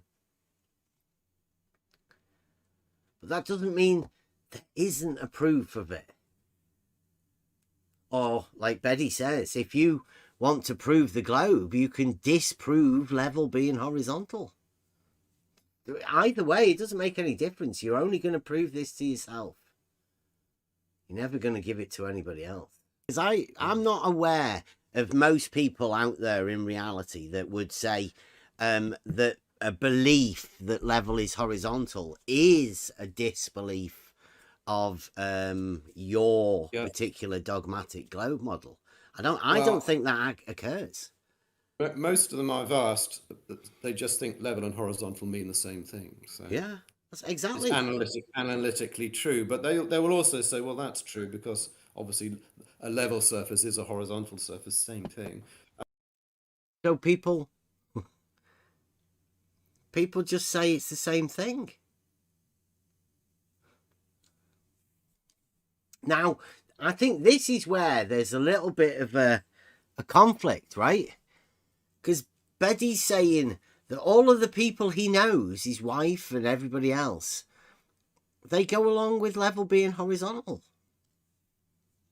And they live in reality, unaware of dogmatic globe or whatever. They're just unaware of it. But then you say, well, does that mean the Earth is not spherical in shape? I said, well, no. The Earth is obviously a sphere. Yeah. They all say. Yeah, obviously, right? So what Betty's going to just now tell us is that all of the people he talks to, they know that level's horizontal and that they know 'tis globe. Right? So what Betty's actually saying is that these people, he thinks, are walking round being irrational. In an irrational state. Contradictory. Maybe because people don't see contradiction. Yeah, well, I think that's what Betty wants to do. He wants people to be able to see that there is a contradiction between level being horizontal and a dogmatic globe model, right? Because there's no contradiction. We said it at the beginning. There's no contradiction between level being horizontal and you living in reality on the real globe. There's no contradiction there. Just where reality is Earth that you live on, right? You go outside. There's no contradictions there. So if you aren't aware of the dogmatic globe, there's no contradiction. The moment somebody injects a model in, you're handing somebody, or like you're telling somebody, like Betty is, telling them that they're being irrational. They've got irrational thoughts. And I'm not too sure how people will take that. I'm not too sure it's good for people to do what Betty's attempting to do here. I don't know whether he's trying to do it to us or whether he's trying to let people know what this is what he's doing. That's what they believe. Yeah. You found people that don't want to talk about the shape of the Earth. I get it. Totally makes sense. Well, because they think it's crazy to think otherwise. Because you think it's irrational, right? It's like you've irrational? Well, level being horizontal, according to you, and the globe, the dogmatic globe, they're incompatible. They're contradictory. It's irrational to believe both of them in your mind, but everybody else just goes around thinking that they're not being irrational when they say level is horizontal. Even the dictionaries. People believe both for the reasons I've said. They think level and horizontal, those terms mean the same thing, and they believe the Earth is spherical in shape. Pretty much. Mike asked me... Well, there you go. So, Betty's telling you that people think level's horizontal and they think it's his globe. And they're unaware of the contradictions that they're supposedly holding. But I would state that there are no contradictions in reality. So what gives? Where are we? Within this arena, how simple is it? You found a contradiction. How do we resolve it? Where are we going? That's the thing that's now within the mind of Betty, I think. I think this is how Einsteins are made. He might be writing a book. He might be researching rationality. Mike asked me, does your wife believe that level is not horizontal? And I asked her, and she said, well, level and horizontal mean the same thing, so yes. Mm-hmm. And the Earth is obviously spherical. That's his message. Obviously. Anyone. Now, do you think Betty at that moment was started to tell his wife she's being irrational? Do you think Betty decided to have a debate or a discussion with his missus about that? Or do you think that was on his list of objectives to go back to blue and tell, like, his missus? Here's all of the people that are contradicting themselves. I'll put my wife on that list for you there, Blue. Do you want to call her a flat earther? She thinks level's horizontal, by the way. Or maybe Betty's missus might be just like me. Might not give a shit about a model.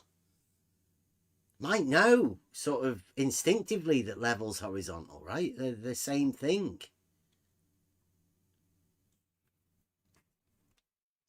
Anyone I know outside this particular circle here will tell you that the Earth is spherical in shape, or approximately so.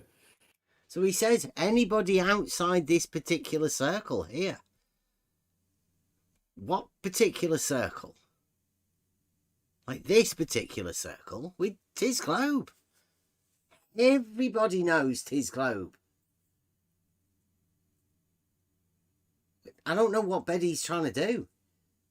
Unless he's going to go back with a scalp from here of somebody who says it's not his globe, when we're the ones that said 'tis globe, right? We're the ones, we're there.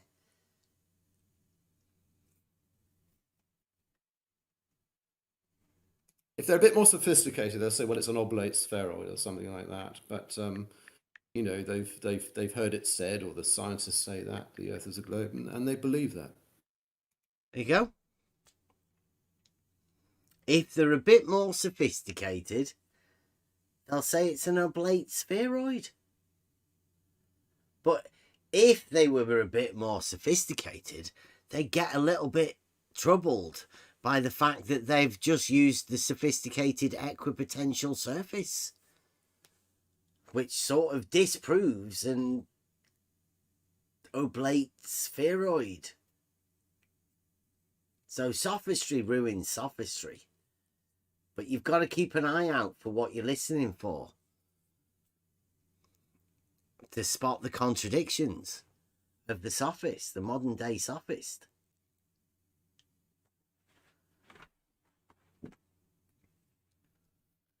Just a little bit that I wanted to go over, right? To point out the fact that I live in reality, right? It's obviously not flat. Because, I mean, we can prove it's not flat. Part of that proof of it not being flat is to prove that level is horizontal. Then we use that level is horizontal to measure elevation changes, like everybody does, because we know how elevation changes are measured. So when we prove that level is horizontal with the level is horizontal test, we can then use that to show people how we measure elevation changes. And once you measure an elevation change, you can be absolutely certain it's not flat, because it's a proof you've measured elevation changes.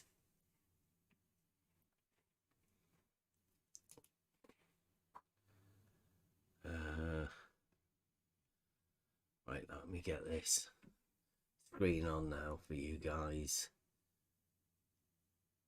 Change windows. This is just the result of what happened earlier with Betty. You see that? Yeah, that looks good. Okay. Right, now this is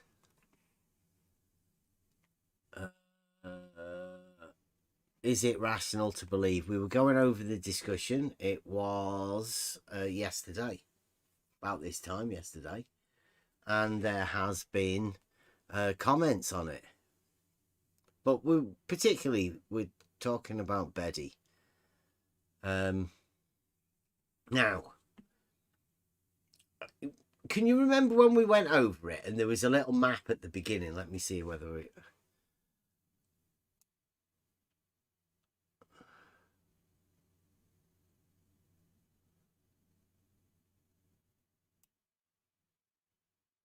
There's a map that he had. I don't know how far he went into it. Let's have a look.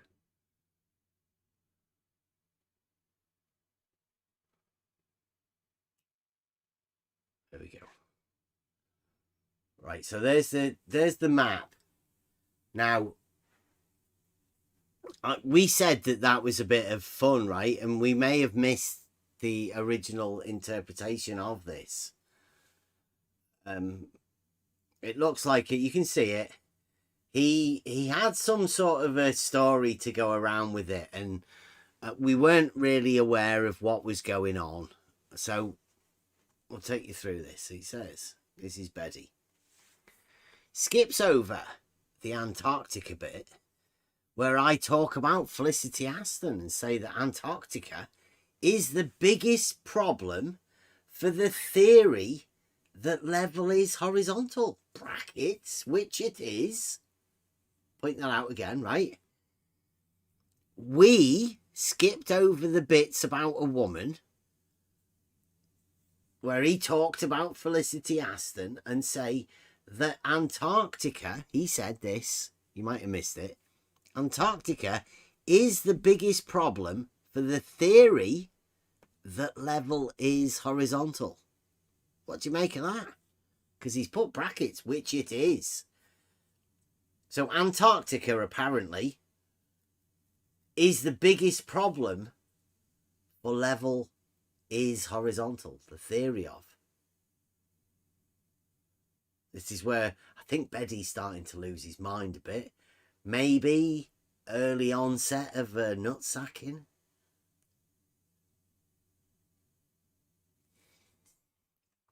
In fact, what I'll do is here, I'll put that in the chat so you guys can have a read of it in the Discord there. Oh, I missed the S. Skips over.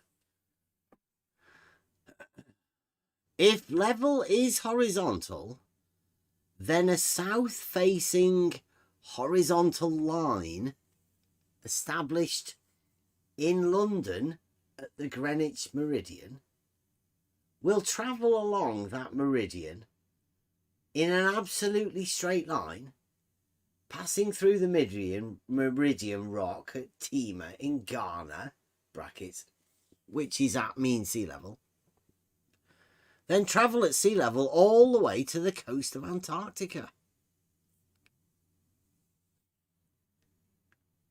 It's a big problem for level is horizontal in Beddy's mind.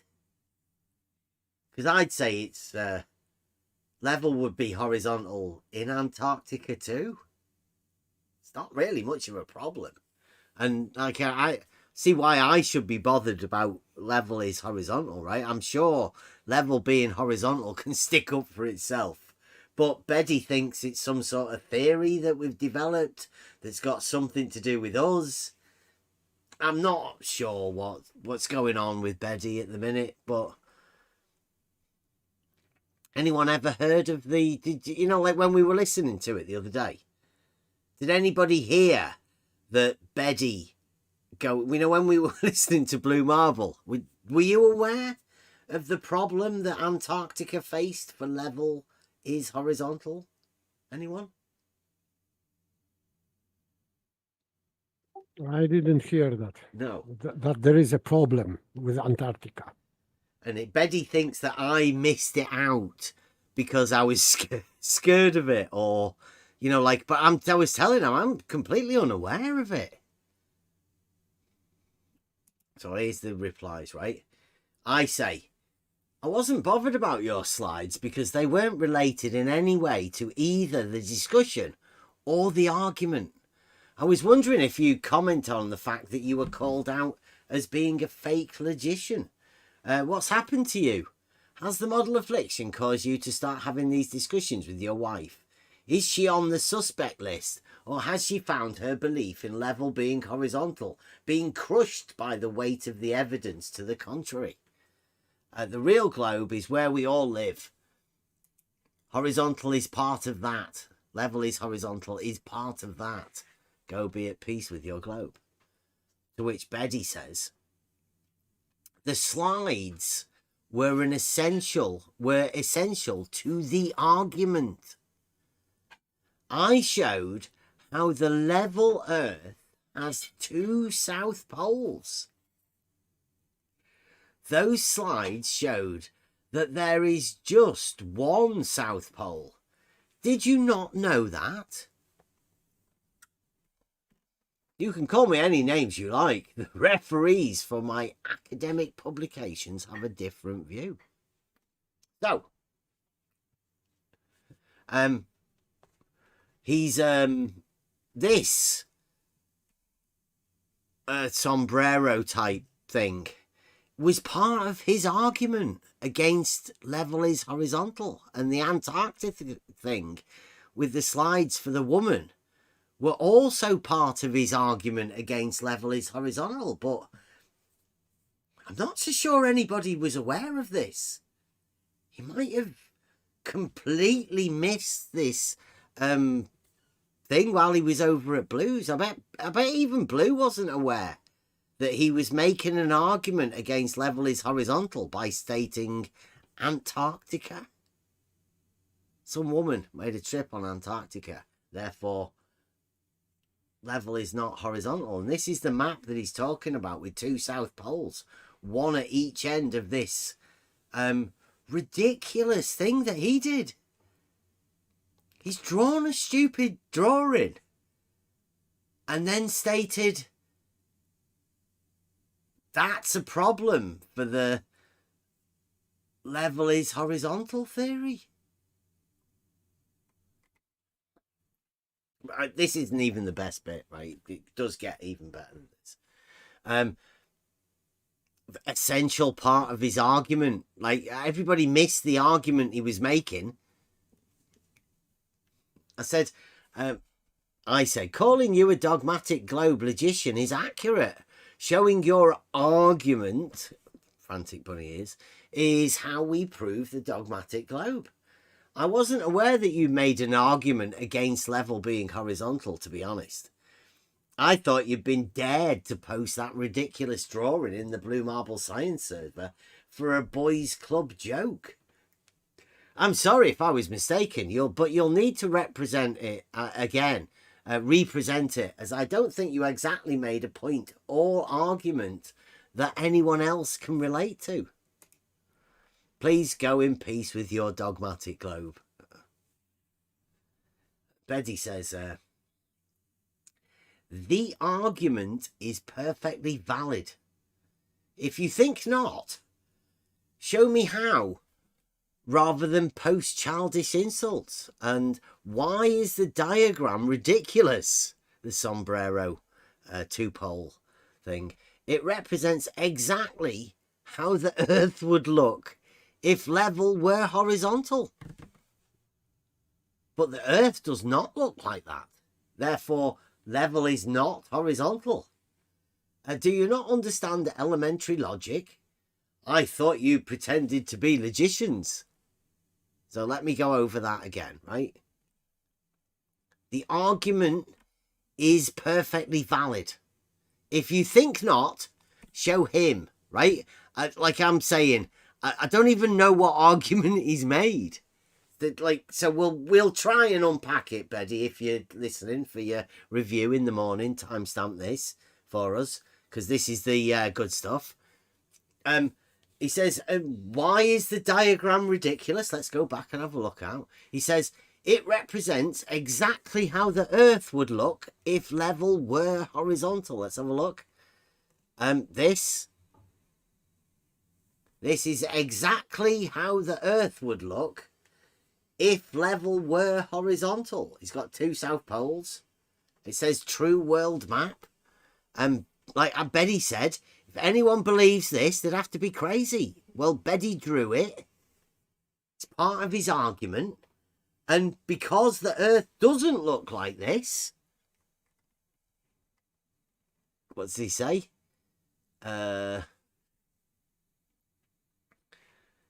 It represents exactly how the Earth would look if level were horizontal, right? But the Earth does not look like that. Therefore, level is not horizontal. I mean, that's a logician, right, at work, that, isn't it? Yes, he's missing the part. But the Earth does not look like that. Yeah. How he did prove that? Because the he Earth drew that does ridiculous not look fucking like drawing. that. Yeah, it doesn't look like this. It Yes, doesn't he look draw- like this fucking ridiculous, stupid fucking drawing that he drew. He said, if anybody believes that, you'd have to be crazy. So he drew a fucking ridiculous thing, and then he can say the Earth doesn't look like that. Therefore, Yes, I level's would not agree. horizontal. It's non sequitur. Yes, because reality does not comfort with his drawing. It means that level is not horizontal. Brilliant, So yeah. this is that's how you do perfect non logic. sequitur. Yeah. Yes. That's dogmatic globe speaking right there, right? That's a proof of the dogmatic globe. That you need to be able to do things like that in order to prove that level isn't horizontal. I mean, it's genius. And then he says, do you not understand elementary logic? Like, that's elementary logic, right? Draw a ridiculous drawing, say, it doesn't look like that, and then whatever you want, right? It comes to some sort of conclusion. Put any conclusion you want in, right? Brilliant logical method.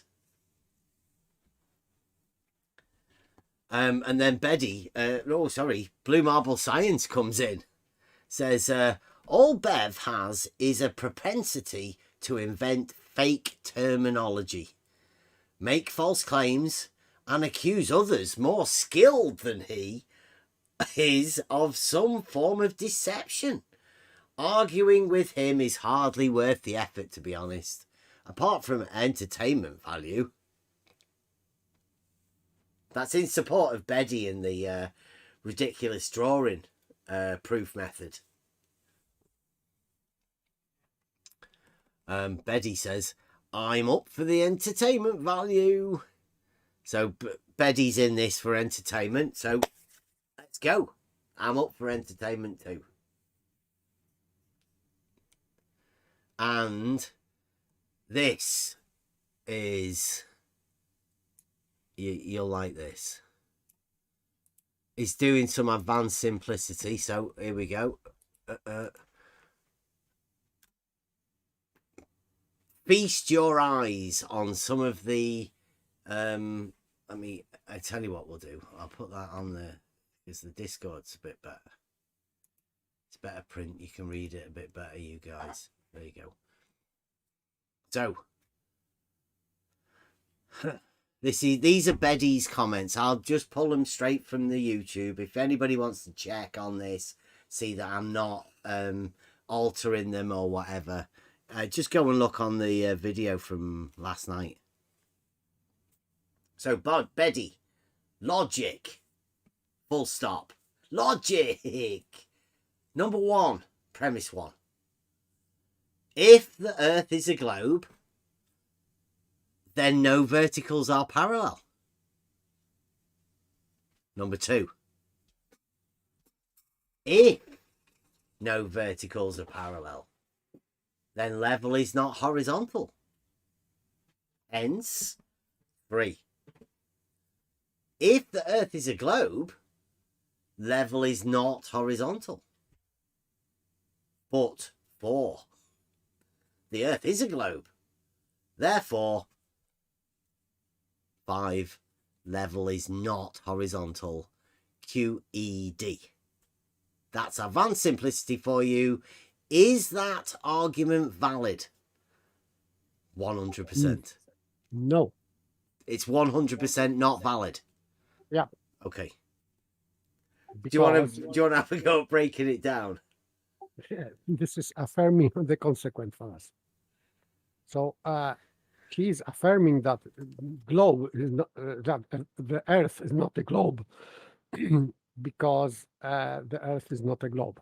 So he's proving by proving the same, because his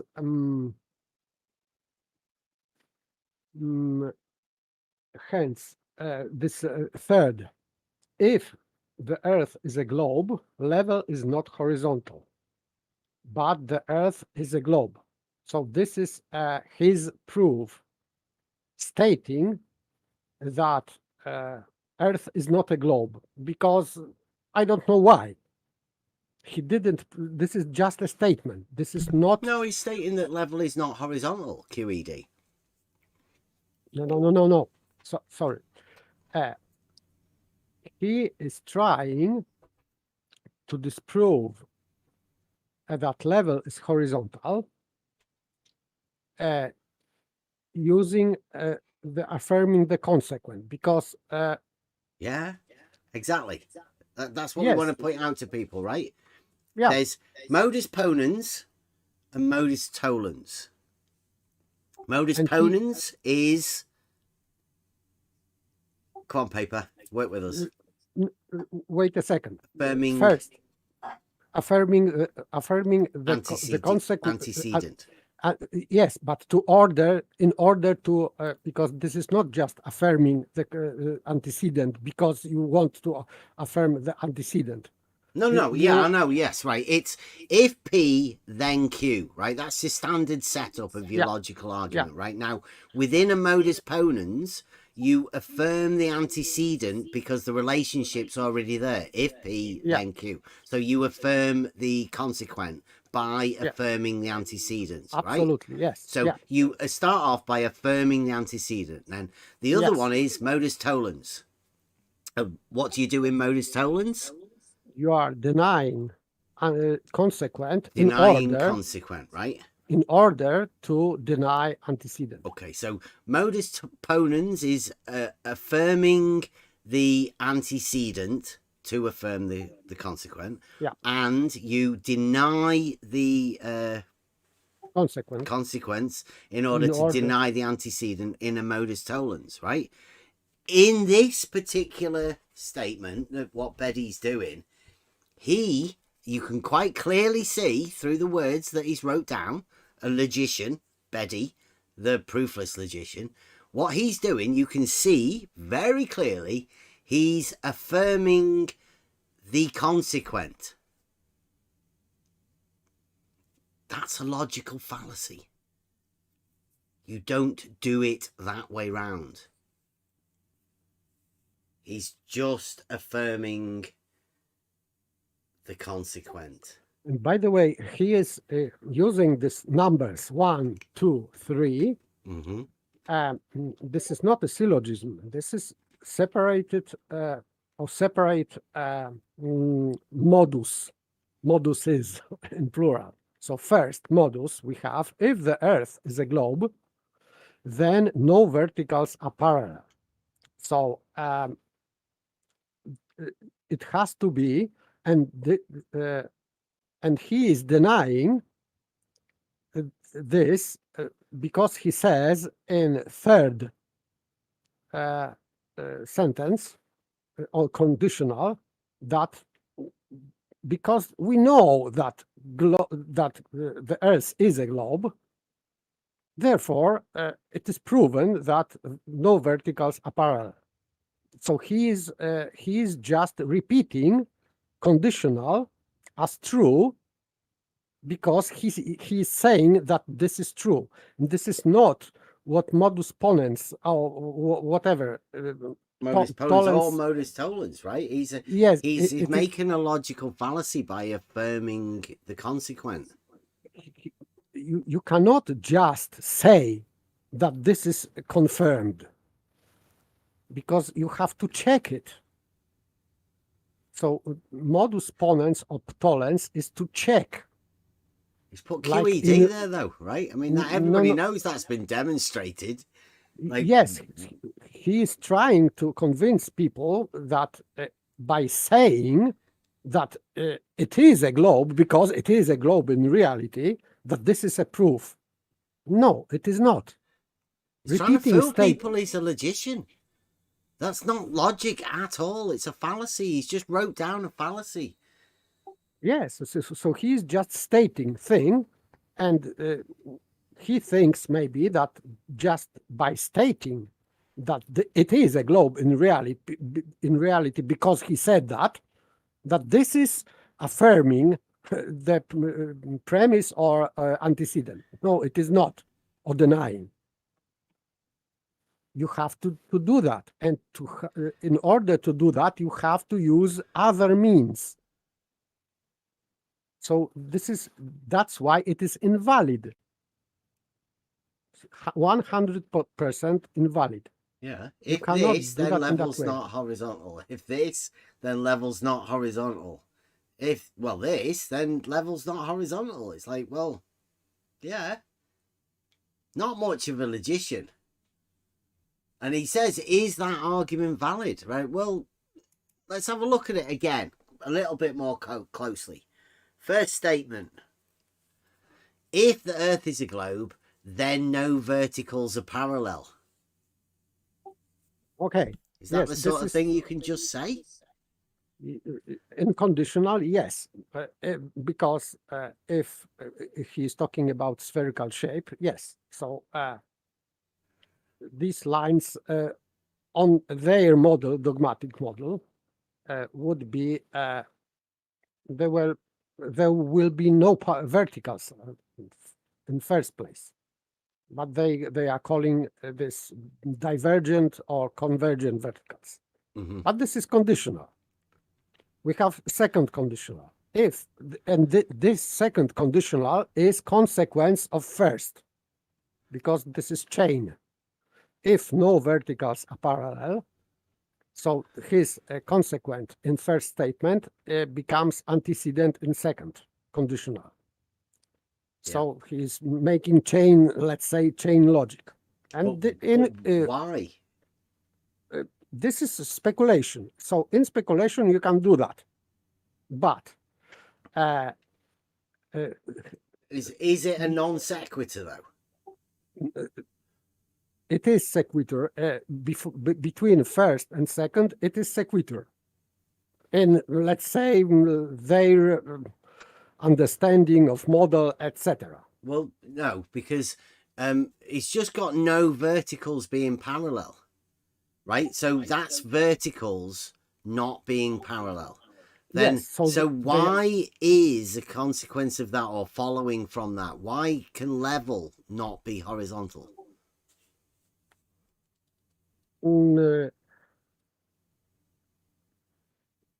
Vertical.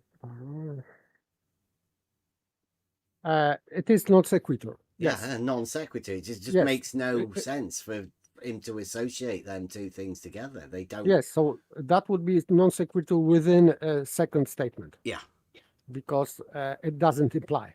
But it does. He has just added then level is not horizontal, which is his mission, right? He's just added something as a non sequitur because that's what he wants to fool people into believing is the outcome of his logical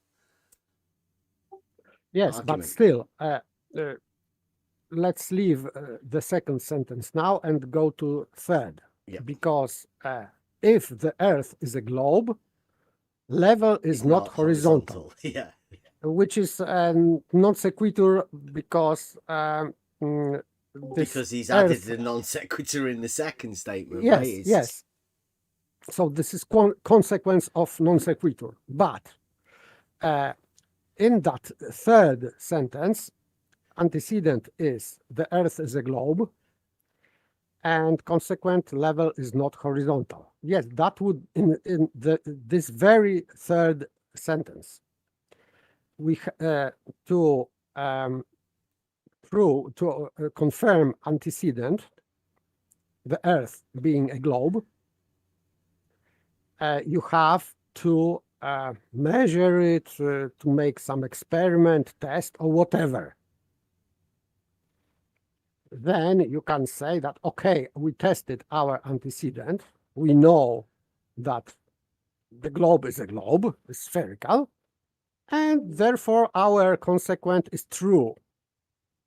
Because, of course, on spherical dogmatic Earth, level is not horizontal, because it cannot be straight line. But how he is affirming his antecedent in the third sentence? He is saying, but the Earth is a globe. This is his confirmation of antecedent. Yeah, it's just exactly the same as this third statement. Yes, he's just saying that. So he's affirming antecedent in third sentence by repeating the statement. The non sequitur that came in the second statement. It is just nonsense. Yeah, he did a magic trick. He's done a magic trick from no verticals are parallel to level is not horizontal. And then he's just followed on by repeating level is not horizontal. If globe, then level's not horizontal. But then globe, level is not horizontal. Therefore, level's not horizontal. Yes, but still in this antecedent consequent, you have to check antecedent. So you have to check in reality that Earth is a globe. Yeah. Spherical. It is globe, though. Yes, but he is saying instead of checking that Tis the globe. globe is, he's saying this globe. Yeah, you don't need to check. That's the Yes. beauty of Globjic, right? Yes, so that's Yeah. why this is 100% invalid. Yeah, This is he's not 100% not a logician. and he's Or saying logic full stop. No, sorry. This is just a fallacy, fallacious logic. yeah, he calls it advanced simplicity. He says this is advanced simplicity. Well, I would agree, right? It's advanced simplicity, and it gives us a chance to show you, people out there, that they have no argument. Even when they get a character that's meant to be a logician to make arguments, he comes in with a bag of shit. And he's laying it out on Blue Marble Science's table and saying, look at this. This is a QED argument with a demonstration that the Earth is a globe that proves that level is not horizontal. I mean, it deals with two. It proves a globe, and because you can prove a globe, like he said in that thing, you can disprove level being horizontal. And how he disproved, how he proved that the globe is a globe? Because he said his globe. Tis globe, yeah. Yeah, QED. I mean, this is modern, sophisticated conversation. This is modern, sophisticated argumentation. Right.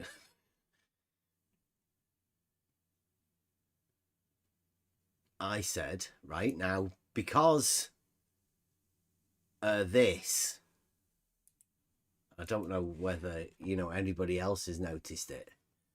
What sort of an argument would you call that? This, what Baby wrote? Yeah. We have, let's say, attempting to chain logic. So this is convoluted argument containing three moduses. So first would be, in fact, he is denying, so that would be modus ponendo tollens, the first sentence, because he's by affirming globe, he is denying verticals. So that would be modus ponendo tollens. I called this one Betty's non sequitur mute black swan. Because were you to come up with a black swan, shh, don't say it. What would be the consequences? He's put two things there that we could come up with a black swan, right? But let's say we were to come up with a black swan for this argument. What do you reckon? You mean a QE argument? Yeah, if we came up with a modus tollens, what would the modus tollens state? Modus tollens would be denying the consequence. So for statement one, what would you need for statement one to bring in a black swan? To deny consequent. Yeah, and what's the consequent in statement one? Consequent that verticals are not parallel. So what would the modus tollens be? So that they are. Right, two is all you need. Just all you need is to find two verticals that are parallel. Yeah. Yep. And what would be the consequence of bringing that particular modus tollens to this argument that Betty's laid out for everyone? That would prove a globe. It would prove not globe. Not globe, yes. Yeah, so you could, by this argument that Betty's brought out, a very, very flawed argument, right? But, I mean, if he wants to go with it being valid, then fair enough. But all you would require is for you to have a proof that level is horizontal, or that two verticals are parallel. And that's all you need. Like what you would do, like Betty said, you could disprove the globe. That's why I've called it a mute back swan, because you don't want to be letting people know that. In fact, I can't imagine why Betty's brought this logic around. Yes, so because in his first statement he's using no verticals, and it is right condition, because if the Earth is a globe, yes, that would happen. You would not have these lines called vertical being parallel. You could not find. So if you can find two verticals that are within that perpendicular statement, to, like, but you know, like mathematical graphs that you have with the x and y axis. Yeah. That might be a good enough proof to prove that verticals might be parallel. Yes, not might, but they are. Yeah. Well, that would don't tell anyone, right? Betty's thing would, I mean, like, is he Mike's mate? Because that may sound tempting, that logical argument. So I wrote, I said, all you need to do is show no verticals being parallel, and you've got yourself a proof. Of course, finding two verticals that are parallel would obviously be the black swan for your argument. Have you double-minded your P's and Q's this time? Because, I mean, that surely would have been... He did put a non sequitur, so he did not really mind his P's and Q's. He's fucked that up really badly. He's... The consequences... Well, I don't know. I just think... Oh, look at that. God rocking. Put the liar in. That's brave for God rocking, isn't it? See, people still do post this shit. Even when we've been the ones to prove that he's just wrote a load of numbers down in his book. But God rocking still thinks that, yeah, this guy here, this fraud here, the one that's been handing around parallelisms, that's what he's done. Right, here we go. Betty's next one. Because it does get better. Right, so here we go. This is Betty's comment back to me about me talking about the black swan. He says, it is self-evident that no verticals are parallel. Think of the plumb bob in Cape Town and the plumb bob in London. Self-evident. Pardon? Yeah. This is just... this is hilarious, because... this is the first thing. Logician. First thing in logic. If something is self-evident, so it means that you don't need to go to Cape Town and to London, because it is self-evident. Not evident in London and evident in Cape Town. So it is not to be proved. And by the way, I think what he's doing though, right? It's self-evident because he's sticking pins in a ball.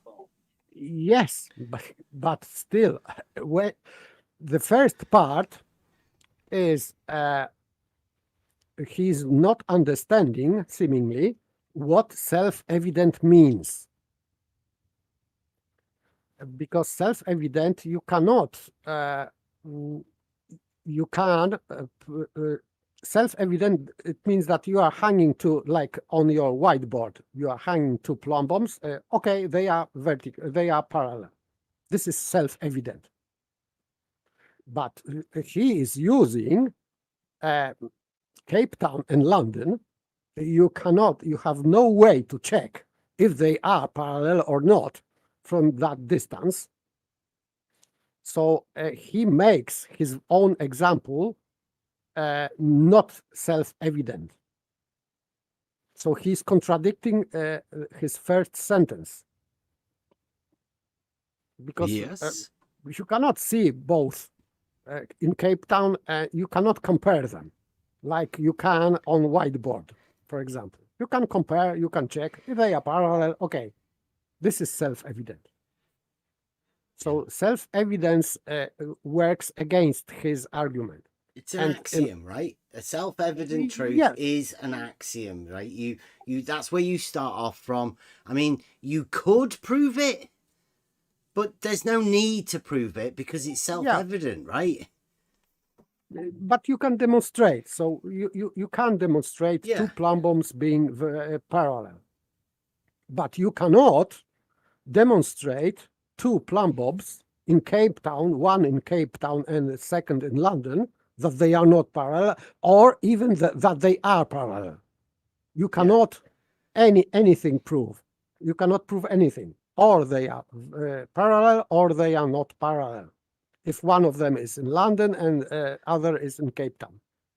So you cannot prove anything. But Okay, he's trying. Are you ready for the next statement? Because it does get better. This is Beddy, the proofless logician. He says, and if level were horizontal, geometrically, there would be two south poles. Which there aren't. No. There aren't two south poles.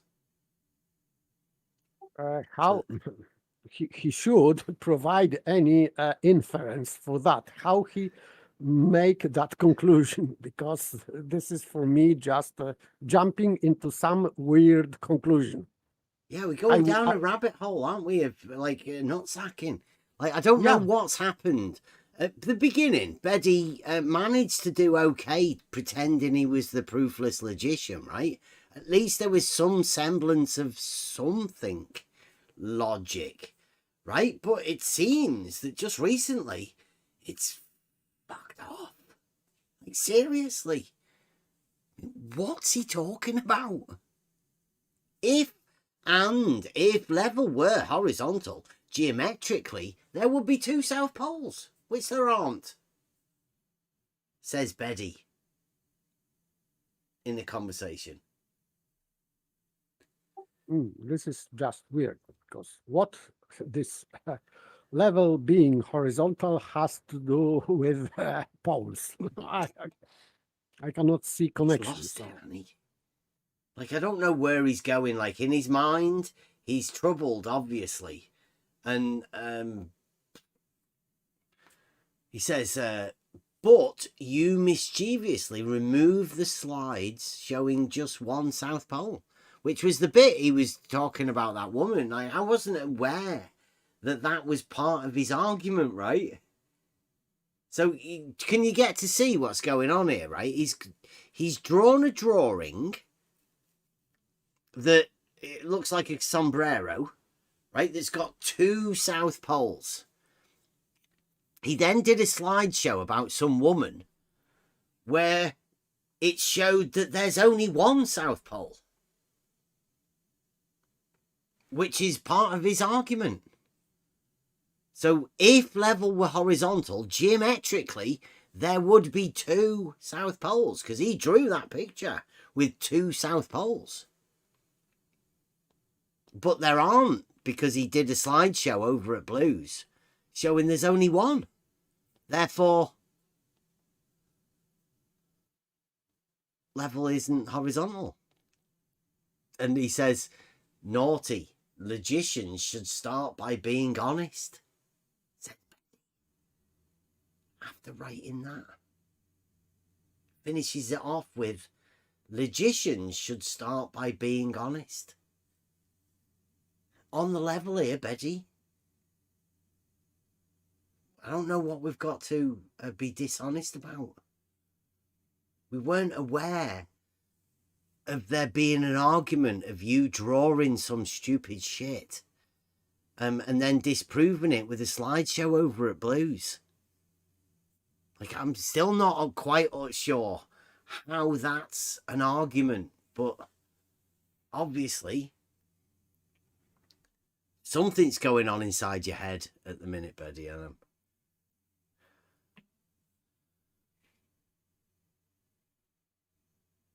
And then I say, if I can, I also yeah, just please. for anybody in the Discord, you take a look at something I posted in there. Apparently, there's 3 South Poles, so Betty's got it wrong anyway. Oh, there's three South Poles, and they're not in the same place. National Geographic. Yeah, it's not from. This is not from me. This is from National Geographic. Oh, right. Is that science? It says it's science. It's got a big capital science as well on it as well. Absolutely. Science. Yeah. So Betty, you're one short. Fit the third one into your drawing. Does that mean we get like level is horizontal plus? Because there's an extra one. He didn't even draw it on his drawing. He didn't even draw it in his drawing. Yeah. So one of the South Poles got short shrifted. Yeah. In Betty's drawing. I might have been off at the other, like in northwest, sort of. I don't know, because he did only draw it as a line. Right. So I say self-evident like an axiom. Are you saying you can't prove it? I'm trying to get to the reason why it's self-evident verticals. He said that verticals are not parallel. It's self-evident because plumb bob in Cape Town, plumb bob in London, self-evident. He says self-evident. No, it's self-evident. Do you know what self-evident means? I thought you were a logician. Do you know where Cape Town is? What latitude is it? Asking me. I say,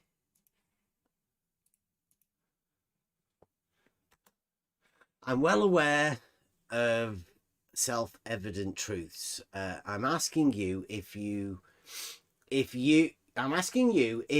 go with the dogmatic belief that there are no self-evident truths in modern day science, whilst actually having self-evident axioms.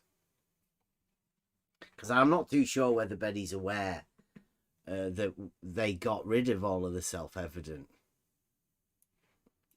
I have always, if Betty is listening or will be listening, I have auxiliary question for him. If he is hanging plumb bob in London, can he see another plumb bob in Cape Town at the same time? Is it possible for him to see both of them at the same time and compare them and to establish that they are not parallel? This is question for Betty. Betty's reply to me says, you appear not to be aware of self-evident truths, otherwise you would know them.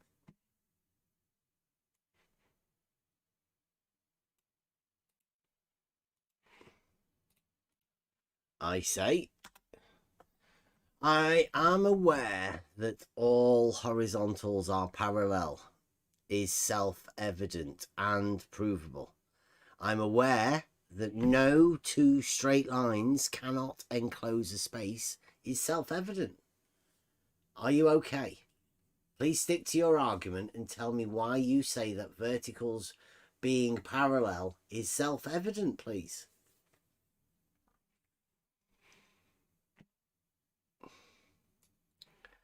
And then this is Blue Marble, because he's decided to come in. Shout out Blue Marble, getting involved.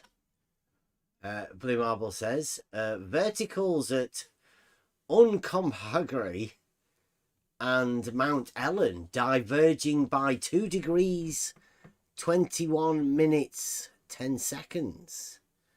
There's one of thousands of black swans for you, Bev. What's a black swan? Black swan for what? Anyone aware? For verticals being not parallel. He says they are diverging by 2 degrees, so that's against verticals being parallel. But I'm unaware of any argument that was made that verticals are parallel. I mean, Betty didn't make that. Why is Blue Marble coming up with a black swan? A black swan for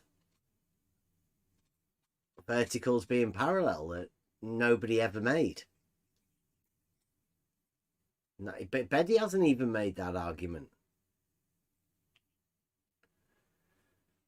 I think Blue Marble's just getting in, like he's getting in the flow of things, right? And it sounds good to be doing logic, you know, and he just wants to join in and take part. But that's not a black swan for any argument that's ever been made. You'll have to let us know which is the argument that's a black swan for, Blue. You probably don't want to be doing Betty logic, Blue. Probably not a good idea. Well, I mean, throwing confusion in, right? It makes sense. Helping Betty out. Yes, Baby's argument was if the Earth is a globe, there are no parallel verticals. So no vertical, no parallel, and any one, no, nothing. So the counter argument or disproving would be showing two verticals being parallel. That's the black swan for that one. Yeah, so Blue Marble Science can bring anything he wants. Thousands, as he says. It doesn't matter.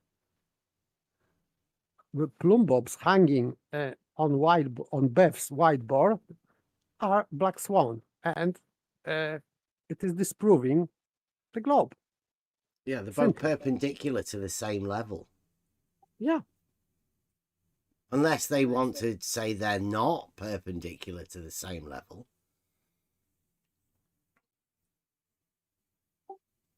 On your whiteboard, they are. So yeah.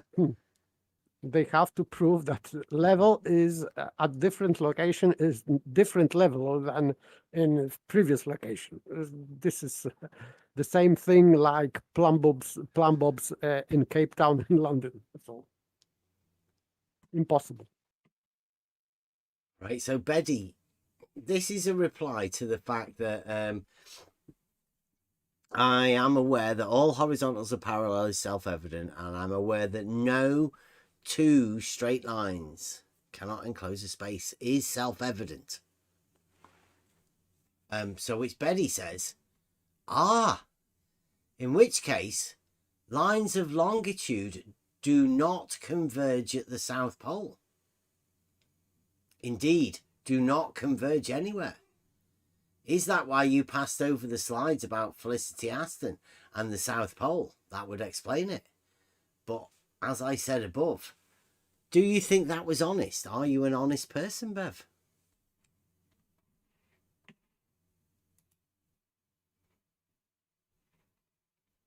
To which I say, copy. Because I think he's changed that.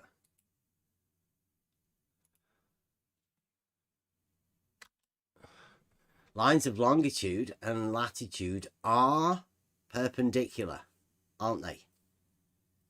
You're not suggesting that two straight lines actually can enclose a space, are you?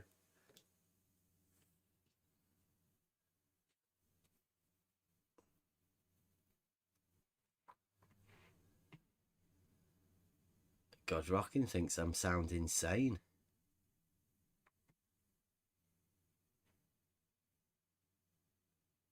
We don't need to know about that.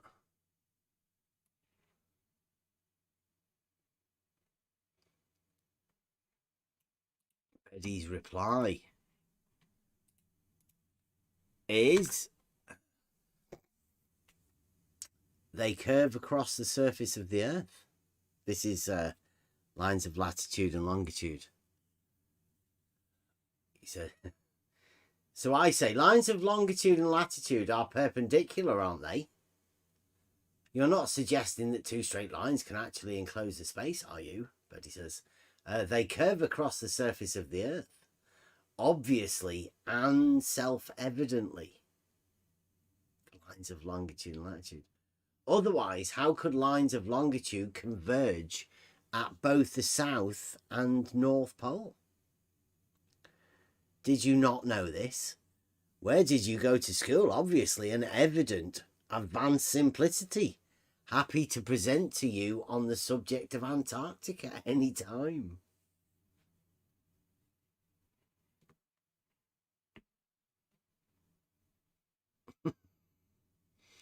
I say,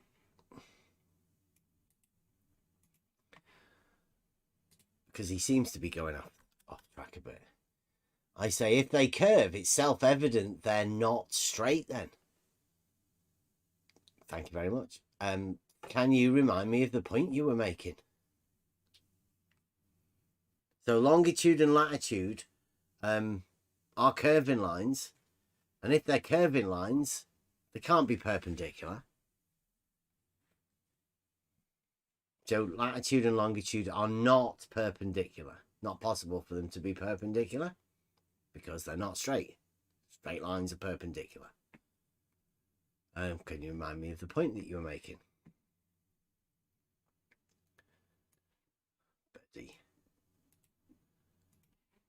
Copy, reply. Here. Yes, it's self-evident, says Betty. They are curved. You brought up straightness, but that is because in your model, level is horizontal, which it self-evidently isn't. So it's self-evidently not horizontal, even though his missus and all of the people that he knows say that level is horizontal. Betty's now saying it self-evidently isn't horizontal. And he did agree for it to be rational at the beginning of the conversation with Mike, but now it self-evidently isn't. He didn't bring any of this up when he was having a discussion with Mike. Yes, he just forgot, I think. Forgot the self-evidentness of what he's now stating to be self-evident. What's going on? Is this man okay, or does he need some help? Well, he is contradicting himself, so maybe he's just okay with that. He's the kind of guy who has situational truths. This is where it does start getting a little bit strange. Yup. Scroll up. It's self-evident that no verticals are parallel. Scroll up. Comments. Betty said it was self-evident. So scroll up and look at Betty saying it was self-evident. Think of the plumb bob in Cape Town and the plumb bob in London. Self-evident, this time in capital letters. So that's all you've got to do. It's self-evident if you think of a plumb bob in Cape Town and a plumb bob in London. It's self-evident to know that Everyone knows this. Everyone knows this, he says. Do This- you this think... is a- Go on, sorry. This is assumption. So, and he is making, from this assumption, he is making proof. So this is circular reasoning. You cannot do that. This is not self-evident. To Betty it is. For Betty is, yes, but this is Model of making real. his logic very poor. Very, very poor logic. Model affliction is a real condition. I think so. Just look at this.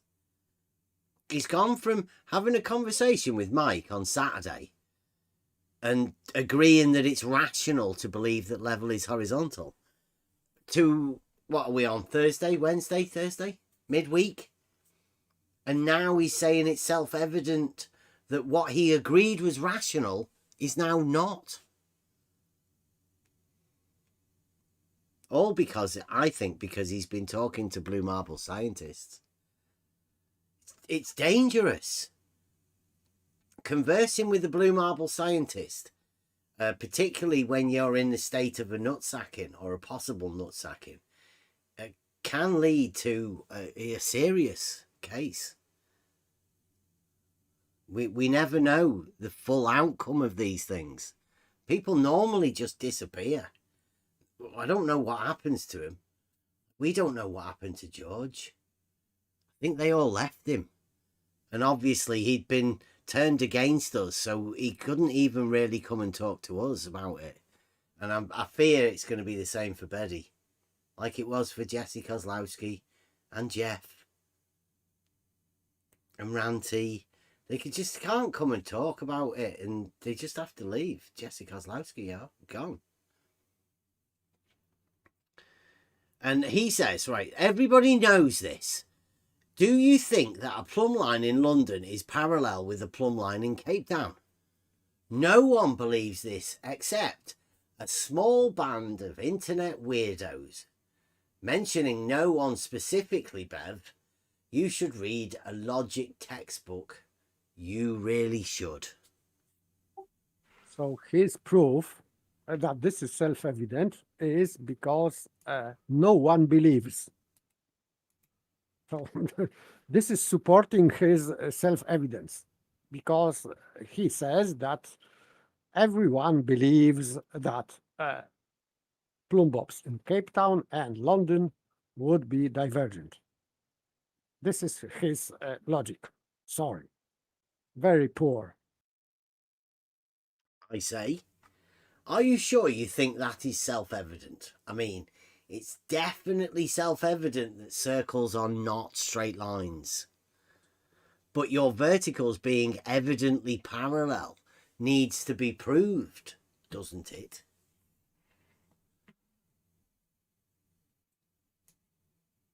And Betty says, you mean verticals being self-evidently not parallel? You missed the not. He's right, I did. It must have been a spelling mistake. Let me arrange a visa for you so you and Mike can debate the issue of verticals at our leisure. When is a good time? I don't get it. A visa. Is he talking about Blue? Does Blue want us to think he can go over to his channel? I'm banned.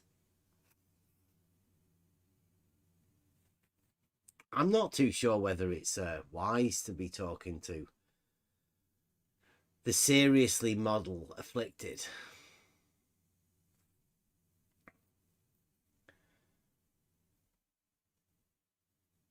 Right, and then we've got Tornagun, who 23 minutes ago, and he says,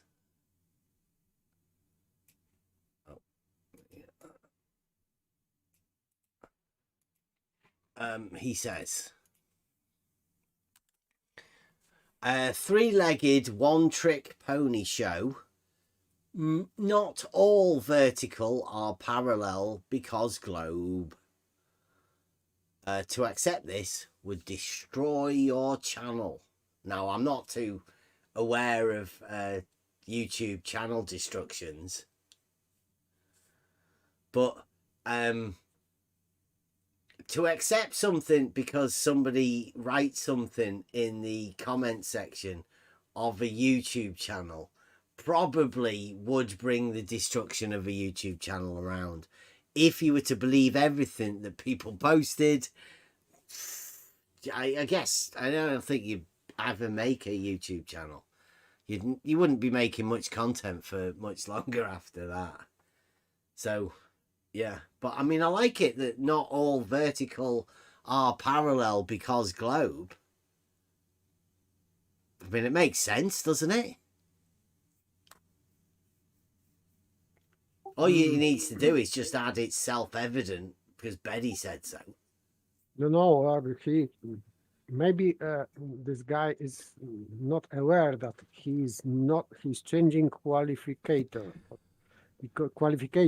because not all this is not the same like no verticals. No verticals, so not any single one, but not all means some of them are at least one.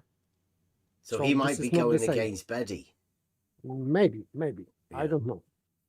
Could just be a linguistic thing, though. Yes, that's why maybe he's not aware that he's changing qualification and Betty's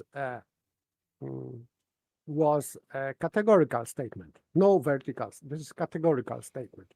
Not all is not categorical statement.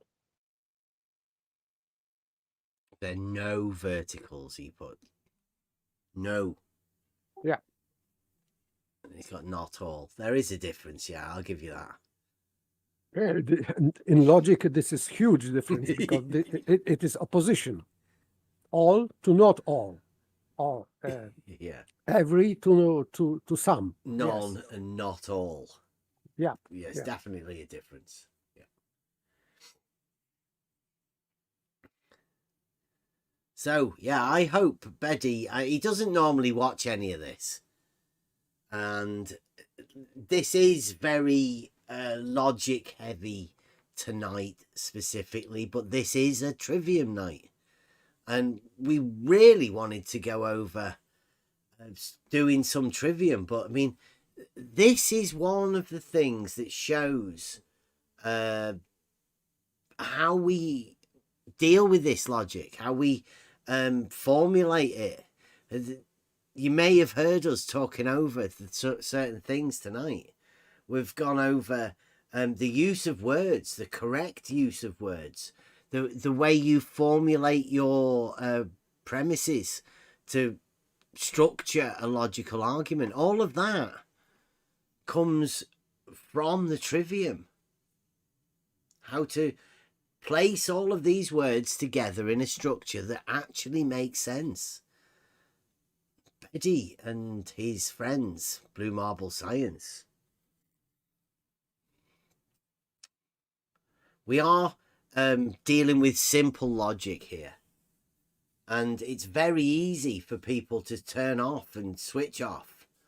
But I think you'd be wise to try and get some of this logical framework. And the trivium is really simple.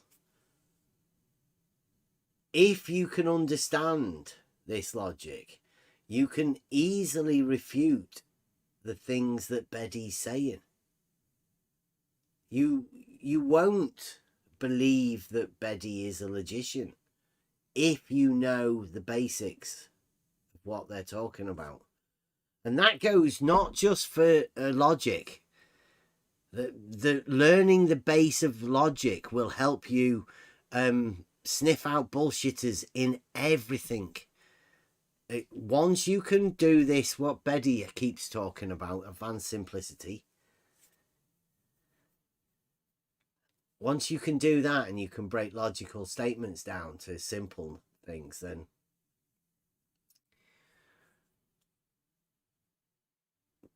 then it's up to everybody else, right? It's on you what you're fooled by and how you get fooled by it. And there's no need to think that Beddy's a genius. He speaks posh. He's got a better qualification. I mean, it's highly dubious whether Beddy's actually got a PhD. Because of the way Beddy hid all of his qualifications from Blue Marble Science when he went over there.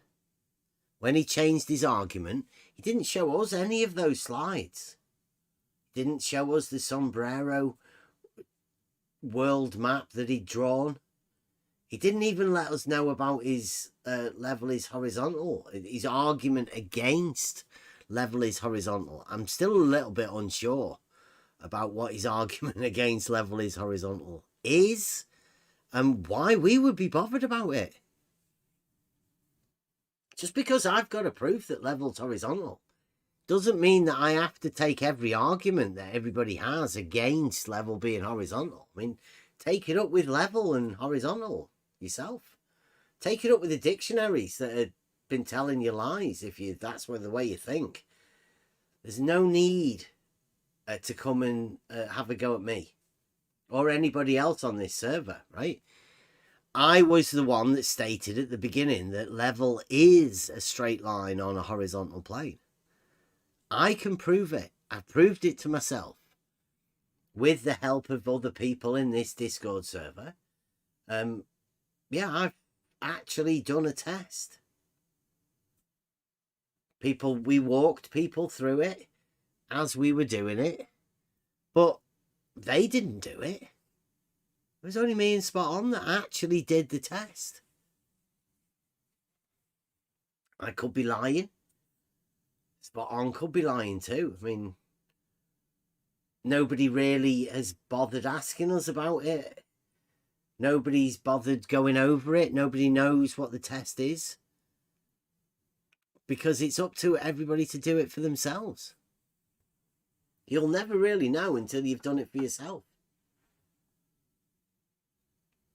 But when something's as simple as this, the proof is there. You can easily do the proof to find that out for yourself. Actually doing the test. Do you really need to do the test? I don't know. It depends how serious you are.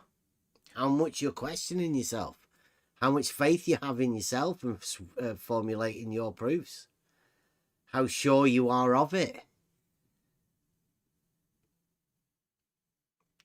Me personally, I already had a knowing that level was horizontal.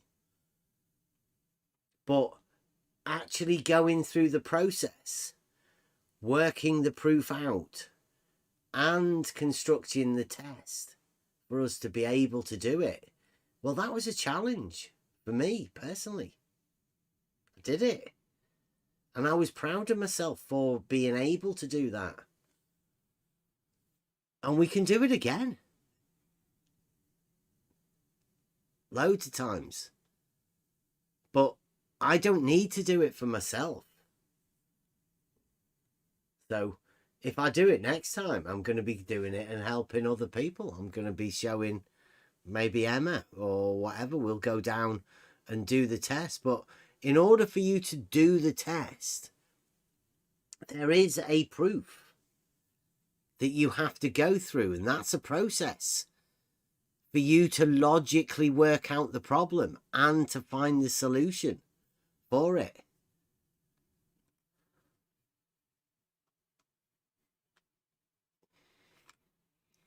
I'm not so sure Beddy's aware of all of this stuff that we have actually done.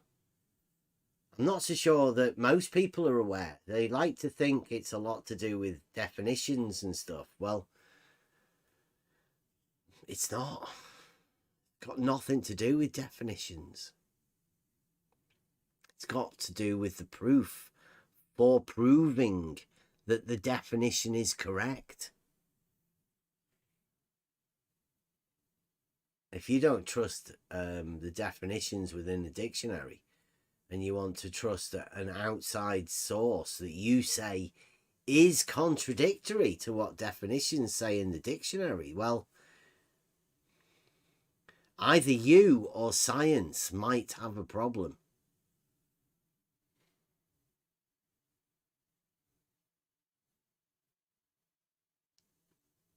Hey, happy birthday. We've got a birthday in there. RH. Everybody say happy birthday to RH.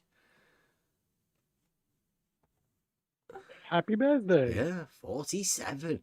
40 freaking 7. That's a good age, that. Young age. Mm. Still young. Yeah. Yeah, I think we're all of an age, but 47's not really that young. And I think that's about that's maybe the early age of our listeners. We do tend to we do tend to have about that age group of people. We're not youngsters. And I think that's where Betty goes wrong as well, right? He assumes that we're inexperienced people, unaware of things like mathematics and geometry and geography. There's people, obviously, once you get to have a group of people of this sort of age, then there's going to be a lot of experience, lots of different experiences. And I'm not too sure whether Beddy gives people credit for that. He should do, really, because there's a lot of experience around. In this server, particularly. Not too sure about what Beddy has to deal with. And, I mean, obviously, Blue Marble Science is a very, very experienced woodworker. He's got a woodworker. He's got a lovely woodworking shop. Does a lovely finish. Oh, it's Betty. You seem to be unaware of mathematics and logic. Who's that, Betty? I'm very aware of mathematics and logic. That's all we really do. Who are you talking to, Betty?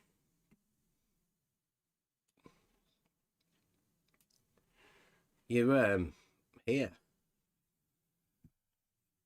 We must discuss your so-called valid arguments sometime. I wouldn't call them valid, Betty.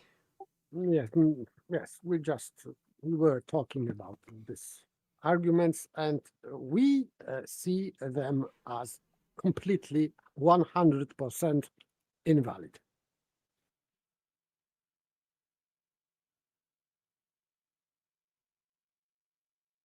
Squares exist. Thank you very much. Or just square. Let me see if I can get that chat on.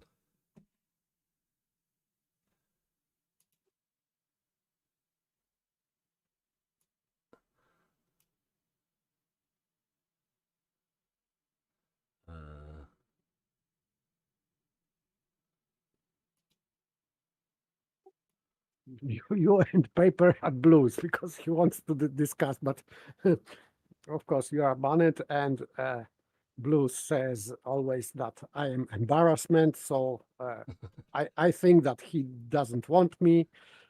So anyway, why not here? Like he's with off to bed. Mike Jones. Okay, well, thanks for popping in, Betty. That was really good.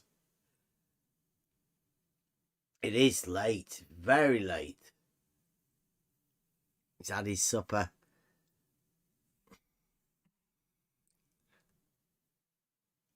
You and Paper at Blues. Why would we want to go to Blues? Paper only comes round here when we're going live. So if we're going live, we're here. Why would we want to go over to Betty's, to Blues? Yeah, if it is too early for me, so I am at work, so it is rather impossible. Yeah. That's a no-no, Betty. What you want to do is you want to pop in here at 8 o'clock sometime during the weekday or just pop over on Saturday, but paper doesn't really come around here on Saturdays. I'm not really too sure that you're actually a logician, Betty. I think it's just sort of going into the madhouse and talking to crazy people. Talking to you, Betty, about your logical arguments that aren't really logical. And actually, they're full of fallacies. Full of them. You've not... in fact, I don't think Betty's ever wrote one argument that hasn't been chock full of fallacies.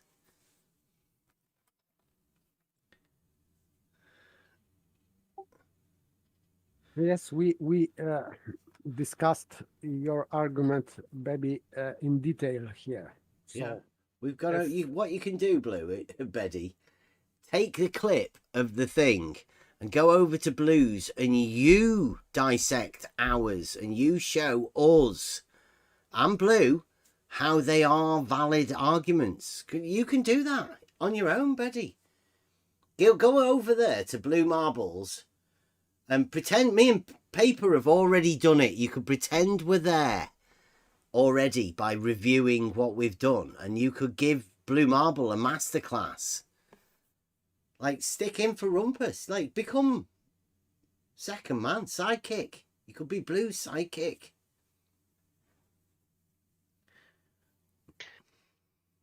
He can't come here anymore. He has to be at Blues to have the protection, because every time he comes here, he proves himself a fraud even more. Mm-hmm. Clearly.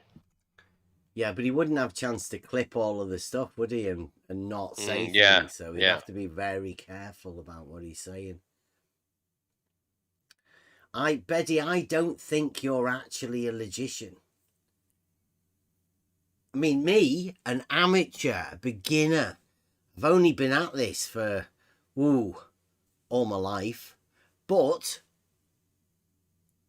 we've spotted some obvious flaws. For one, you never check your P's and Q's. You don't never mind them. You're absolutely rubbish.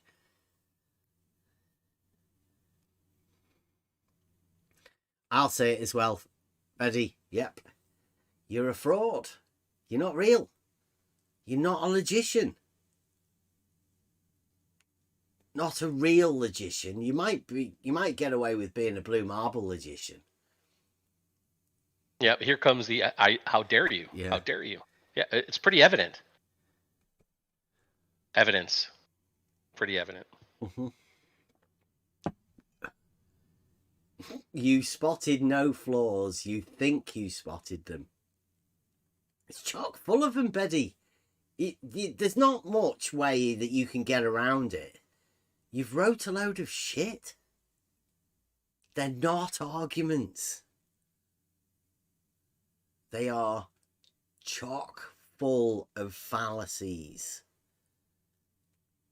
And really, for when you've done your argument, you've not really done them a favour, really, because all people have to do is hang two plumb bobs on one level or passing through a water level, for instance,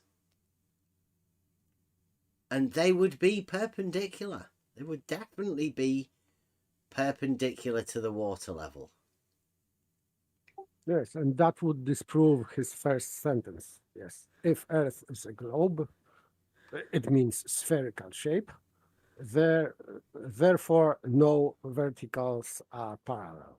So it is already disproven. Yeah, you could demonstrate two verticals being parallel. So yes, and by the way, if Baby is stating that if the Earth is a globe, and later on he is saying that the Earth is a globe because it is obvious, self-evident.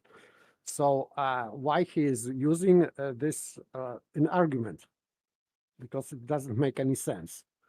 So, and by the way, his self-evident globe is disproven by two verticals being parallel, which is obviously demonstrable. So this is just hilarious. how he maybe debunk himself. So in very easy way. And yes, Betty, the transitive law of equality does stand, but that's not what you did in any of your arguments. You didn't mind your P's and Q's, so you cannot say that one implies the other when they don't. Yeah, they have to imply. So assumption that P implies Q is it has to be verified if it is really an antecedent consequent relationship, because just stating about that is not sufficient.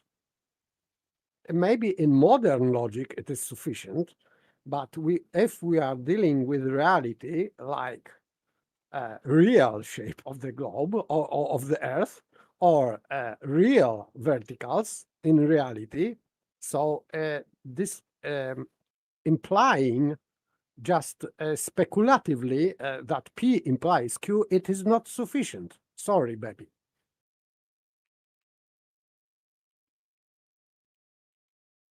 I think he's gone to bed. Be late. It's 11 o'clock. Midnight here, so I am definitely off to bed. Okay, Good night. Thank you very much. So, crazy times, Betty. I like it the way you've done the argument, and this arena doesn't really want arguments, Betty. I don't know why you're even attempting to do them. The blue marble scientists don't want arguments. In fact, there can be no arguments. That's the whole point of the dogmatic globe. Can't prove it by traditional means.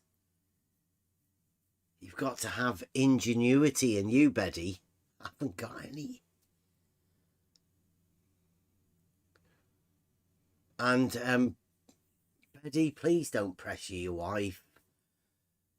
She's like 99.999% of the other people. Their model that they have is just reality based. They've not been infected by this model affliction. I don't think it's fair to be taking those things to your family either. People that get into this, it's like a personal mental thing. I call it triggering, but I mean, is it really triggering? Are you just fascinated by it? Do you have questions that you would like to have answers to? Who knows? Unless we can talk about them, then I don't know what there is. I mean, don't think you should be making arguments, Betty. It's not safe. It's not safe for you to even be showing the blue marble scientists an argument. Not so sure they'll thank you for it.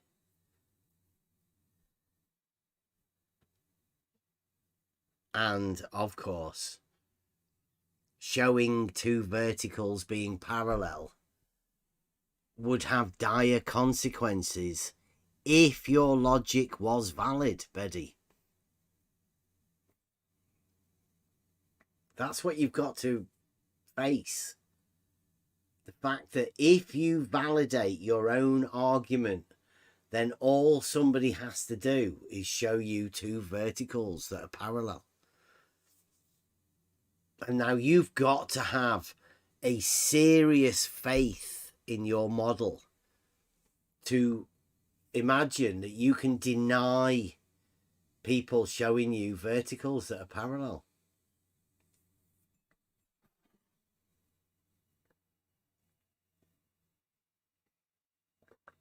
Can you imagine that?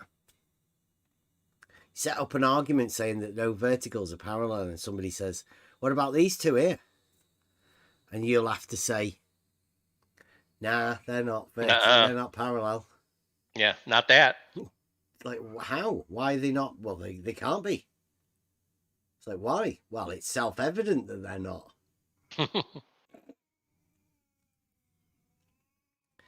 Why? Well, 'tis globe. It's like, well, everybody knows 'tis globe, but I mean, can we really state that in a logical argument?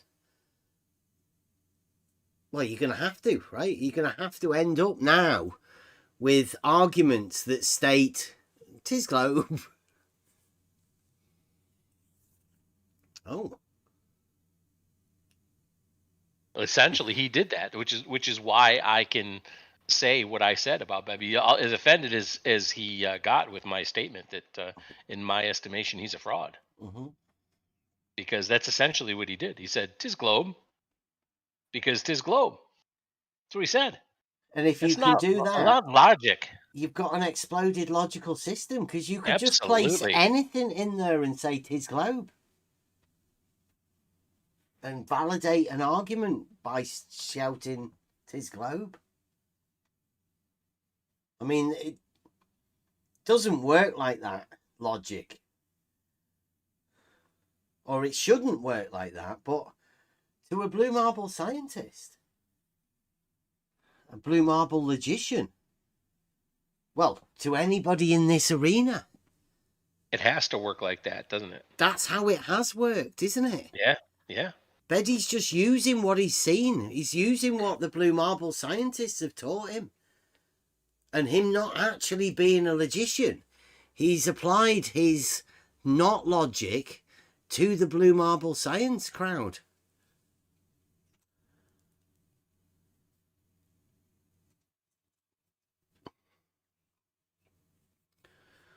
Oof. Rough times. Rough. Yeah. Yep.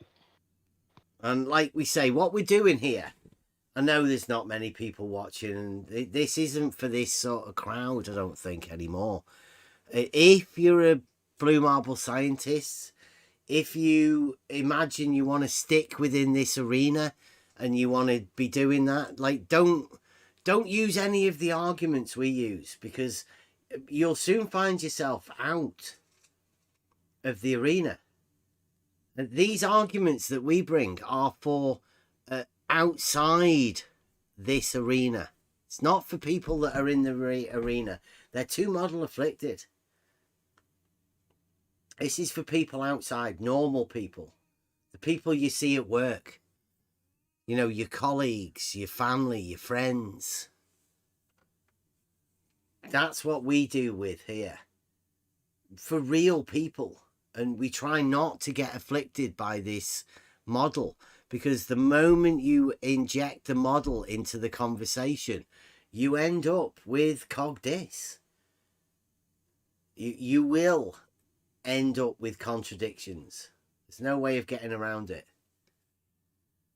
If you have a model, you have a contradiction.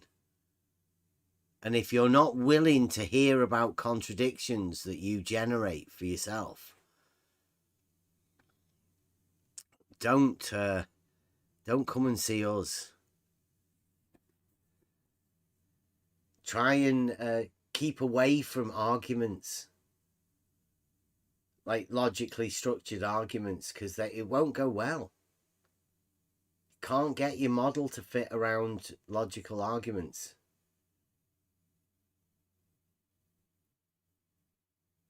I would say so anyway. But we're always out for the conversation, and if anybody does want to come over and have a chat, they want to feel like you're challenging yourself, even. We've had loads of people come round, and we do have nice conversations. The idea is not to trigger people. I don't aim to do that. Obviously, the blue marble scientists, they do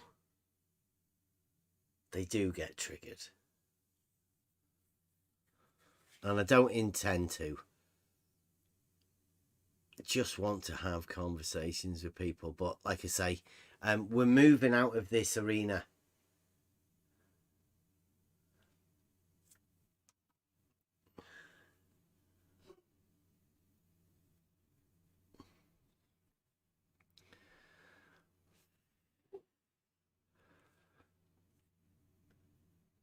What's FTFY? What's that mean?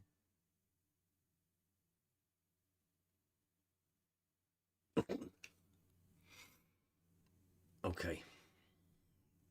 I'm gonna play the Betty one again on the way out. I do like this. Relative. Okay, thank you very much for watching. It is it's Wednesday. We try and do Trivium, but very soon we're going to be going over the Lost Tools of Learning in honor of Raven again, to say thank you, because it needs to be gone over. The introduction to why it's needed and why it's necessary, wrote in the 1950s. Yep, 1950s. 1950s, which is a few years after that paper that we, again, with the arguments, science. Remember that one? I've still got that ready and waiting. Similar sort of thing. We might be able to cross-reference them over. What we're going to be doing, I've already started it. We're planning making arguments and building up a series of these arguments together. Starting from the straight line. It's the best place to start. First thing you can prove to yourself.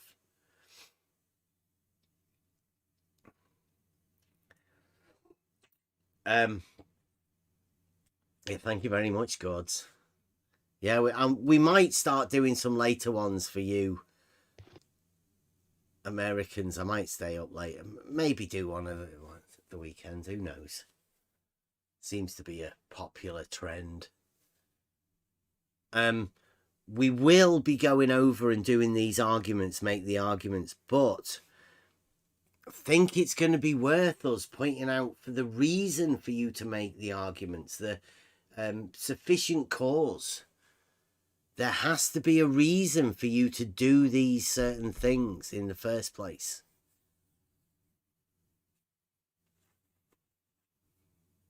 And I think coming up with, if it weren't for people like Betty and Blue Marble Science and Zanuck, think of all of the other ones. Chunky Butt Boy, Jesse Kozlowski, Jeff, the guy that probably doesn't live in Maine, George, all of those people that have caused us to still be here, fascinate us by what they're saying. They give us reason to come up with these arguments. And those arguments get us removed from the arena because they don't want it. They induce us to make the arguments and then can't face the arguments that we make. Is that really our fault? Don't know. Okay. Join us tomorrow. It'll be some sort of logic, mathematics, Euclid. I don't really know. Hopefully Betty's going to start formulating these arguments. We may be able to get another live stream over at Blue Marble Science. So thank you very much, Betty. You've given us a go over probably one of the best attempts at somebody trying to formulate an argument. But we can present more arguments. We can present arguments to you, simple ones. And that's what we're going to be doing. And give you the reason to be able to do that for yourself. All sorts of people are making arguments for themselves. Join us tomorrow. But listen to this. I like this. This is one of the masterpieces. See you tomorrow. And today we are discussing, is it rational to believe that level is horizontal and believe that the Earth is a globe? So, good morning, welcome. Today we have, discussing this topic, we have Bebby, He is a PhD. He has a PhD and a qualification in theology. He used to be a teacher. He is a published writer and is on his third book, which tackles rationality and so forth. I'm thinking we can leave it here because we have a definition of level as meaning. It's very meaning is a level plane. A level surface is a horizontal surface. So it's entirely rational. In fact, it would be irrational to disbelieve that level was horizontal under that definition. We have the proposition the Earth is a globe, which you said means global. The Earth is global. The Earth is the Earth, which is also under that meaning rational to believe. It's analytically true under that definition. So we're all agreed. I can go, yeah? There's something intermediate between the Earth as a globe and level as horizontal. And that's the question of whether all verticals are parallel. The question is, are all verticals parallel? Is that implied by the proposition all level surfaces are horizontal surfaces? In fact, simplified, is it rational to believe that the Earth is a globe, i.e. spherical, and believe that all verticals are parallel? Yeah, our house, we recently had some plans produced, but they in no way match the actual shape of the house because it's 200 years old. And there are no level and no perpendicular sort of parts of our house at all. You don't understand. All verticals are parallel. You don't understand. All verticals are parallel. It's not my problem if you don't want to learn. You're just on your own. There's also a connection between the common belief that the Earth is a globe, i.e. the Earth is a sphere, and the belief about verticals, because if you look, anyone who looks at a globe, i.e. something that represents the spherical shape of the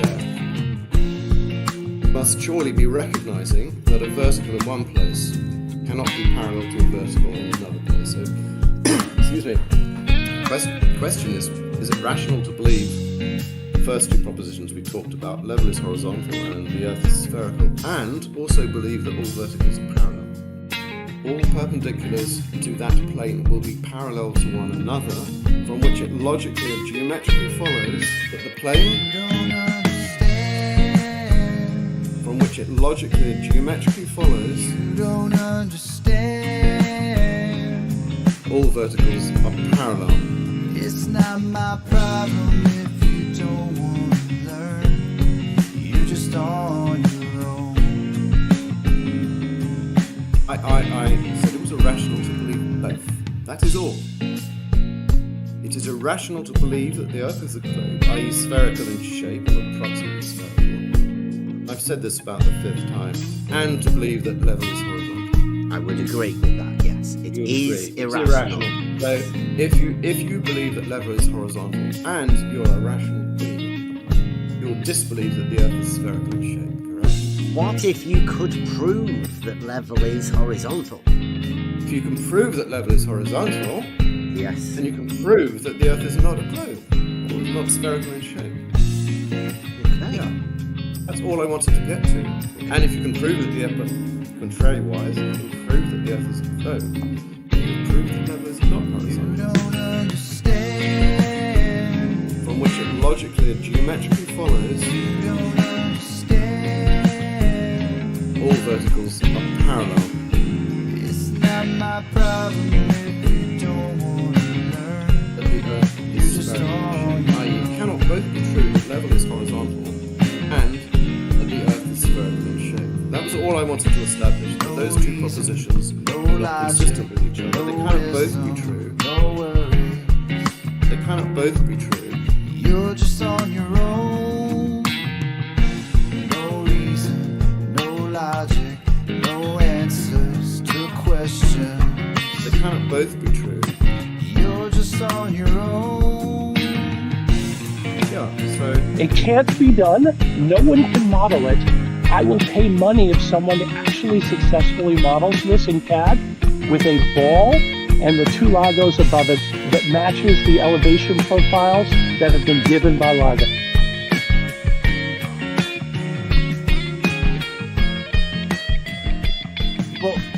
for those people that have level being horizontal and they live on the globe, like in reality, those people like me that have a reality globe and level is horizontal, are you saying that I'm irrational? Because I don't consider myself as being irrational. No, did I say you were irrational? I just said it was irrational to believe both of those propositions could be both true at the same time. Yeah, that's why I don't sphericalize my reality. I don't see a need to. Yeah, I don't. There's probably no point continuing because we are totally agreed on this. And with Mike, I hope that those two propositions, that level is horizontal and that the Earth is a globe, i.e. spherical in shape, those propositions can't both be true. One of them has to be true. If one is true, the other is false. And if the other is true, the one is false. That's all. That's all I wanted to talk about. That's great, isn't it? Yeah, we are agreed. Equipotential means vertical everywhere. Yes. And you then have the question of whether all such verticals are parallel to one another or not. That's the question. And then you have to reconcile that to the proposition the Earth is a globe. Are all the perpendiculars to a horizontal line? Are they parallel? All perpendiculars to a horizontal line, i.e. a horizontal plane surface, yes, are parallel. The question is are all of the right angles to an equipotential surface, are they all parallel? Well, that's the question. That is precisely the question. You don't understand. Of whether equipotential surface means. You don't understand. Of whether equipotential surface means horizontal. It's not my problem. Why you got it? Don't want to learn. You're just on your own. Of whether equipotential surface means horizontal surface.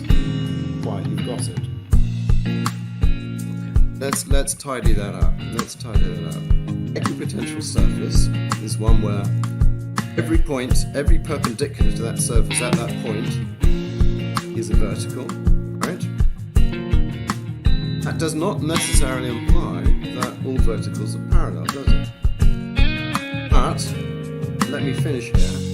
If you believe that the Earth is a globe, you have a conception of vertical at any point on that globe, that sphere, then you cannot believe that all verticals are parallel. Anyone who believes that the Earth is a globe, a sphere, must believe that no verticals are parallel at all. No verticals are parallel at all. You don't understand. No verticals are parallel at all. It's not my problem if you don't want to learn. You're just on your own. Dogmatically. Yeah, I don't understand that, but let's not go there. Well, because everything that you know about it is dogmatic, right? That's why we call it the dogmatic globe. You don't actually have any proof. And the dogmatic globe is the one that's telling you that it's not rational to believe that level is horizontal. Depends on which side of the thing you are. Is it rational to believe that level's horizontal? Is it rational to believe that all verticals are parallel? Yeah. I bet if you went out there and asked 99% of the people, they'd say, yeah, of course not. All verticals are parallel? Yeah. Why do you think it's not rational to believe that all verticals are parallel? But then how can they hold that thought in their minds with the thought that the parallel, they're looking at a model of the globe. It's not my problem if you don't want to I don't think that they do. They don't relate it to reality, do they? Don't interrupt. Let me finish. They are looking at globe model. No reason, no logic, no wisdom, no Let me finish. They are looking at globe model. You're just on your own. No reason, no logic, no answers to questions. You're just on your own. They are looking at globe model. that vertical lines in a vertical plane are perpendicular to a horizontal plane and thus parallel to each other. Correct.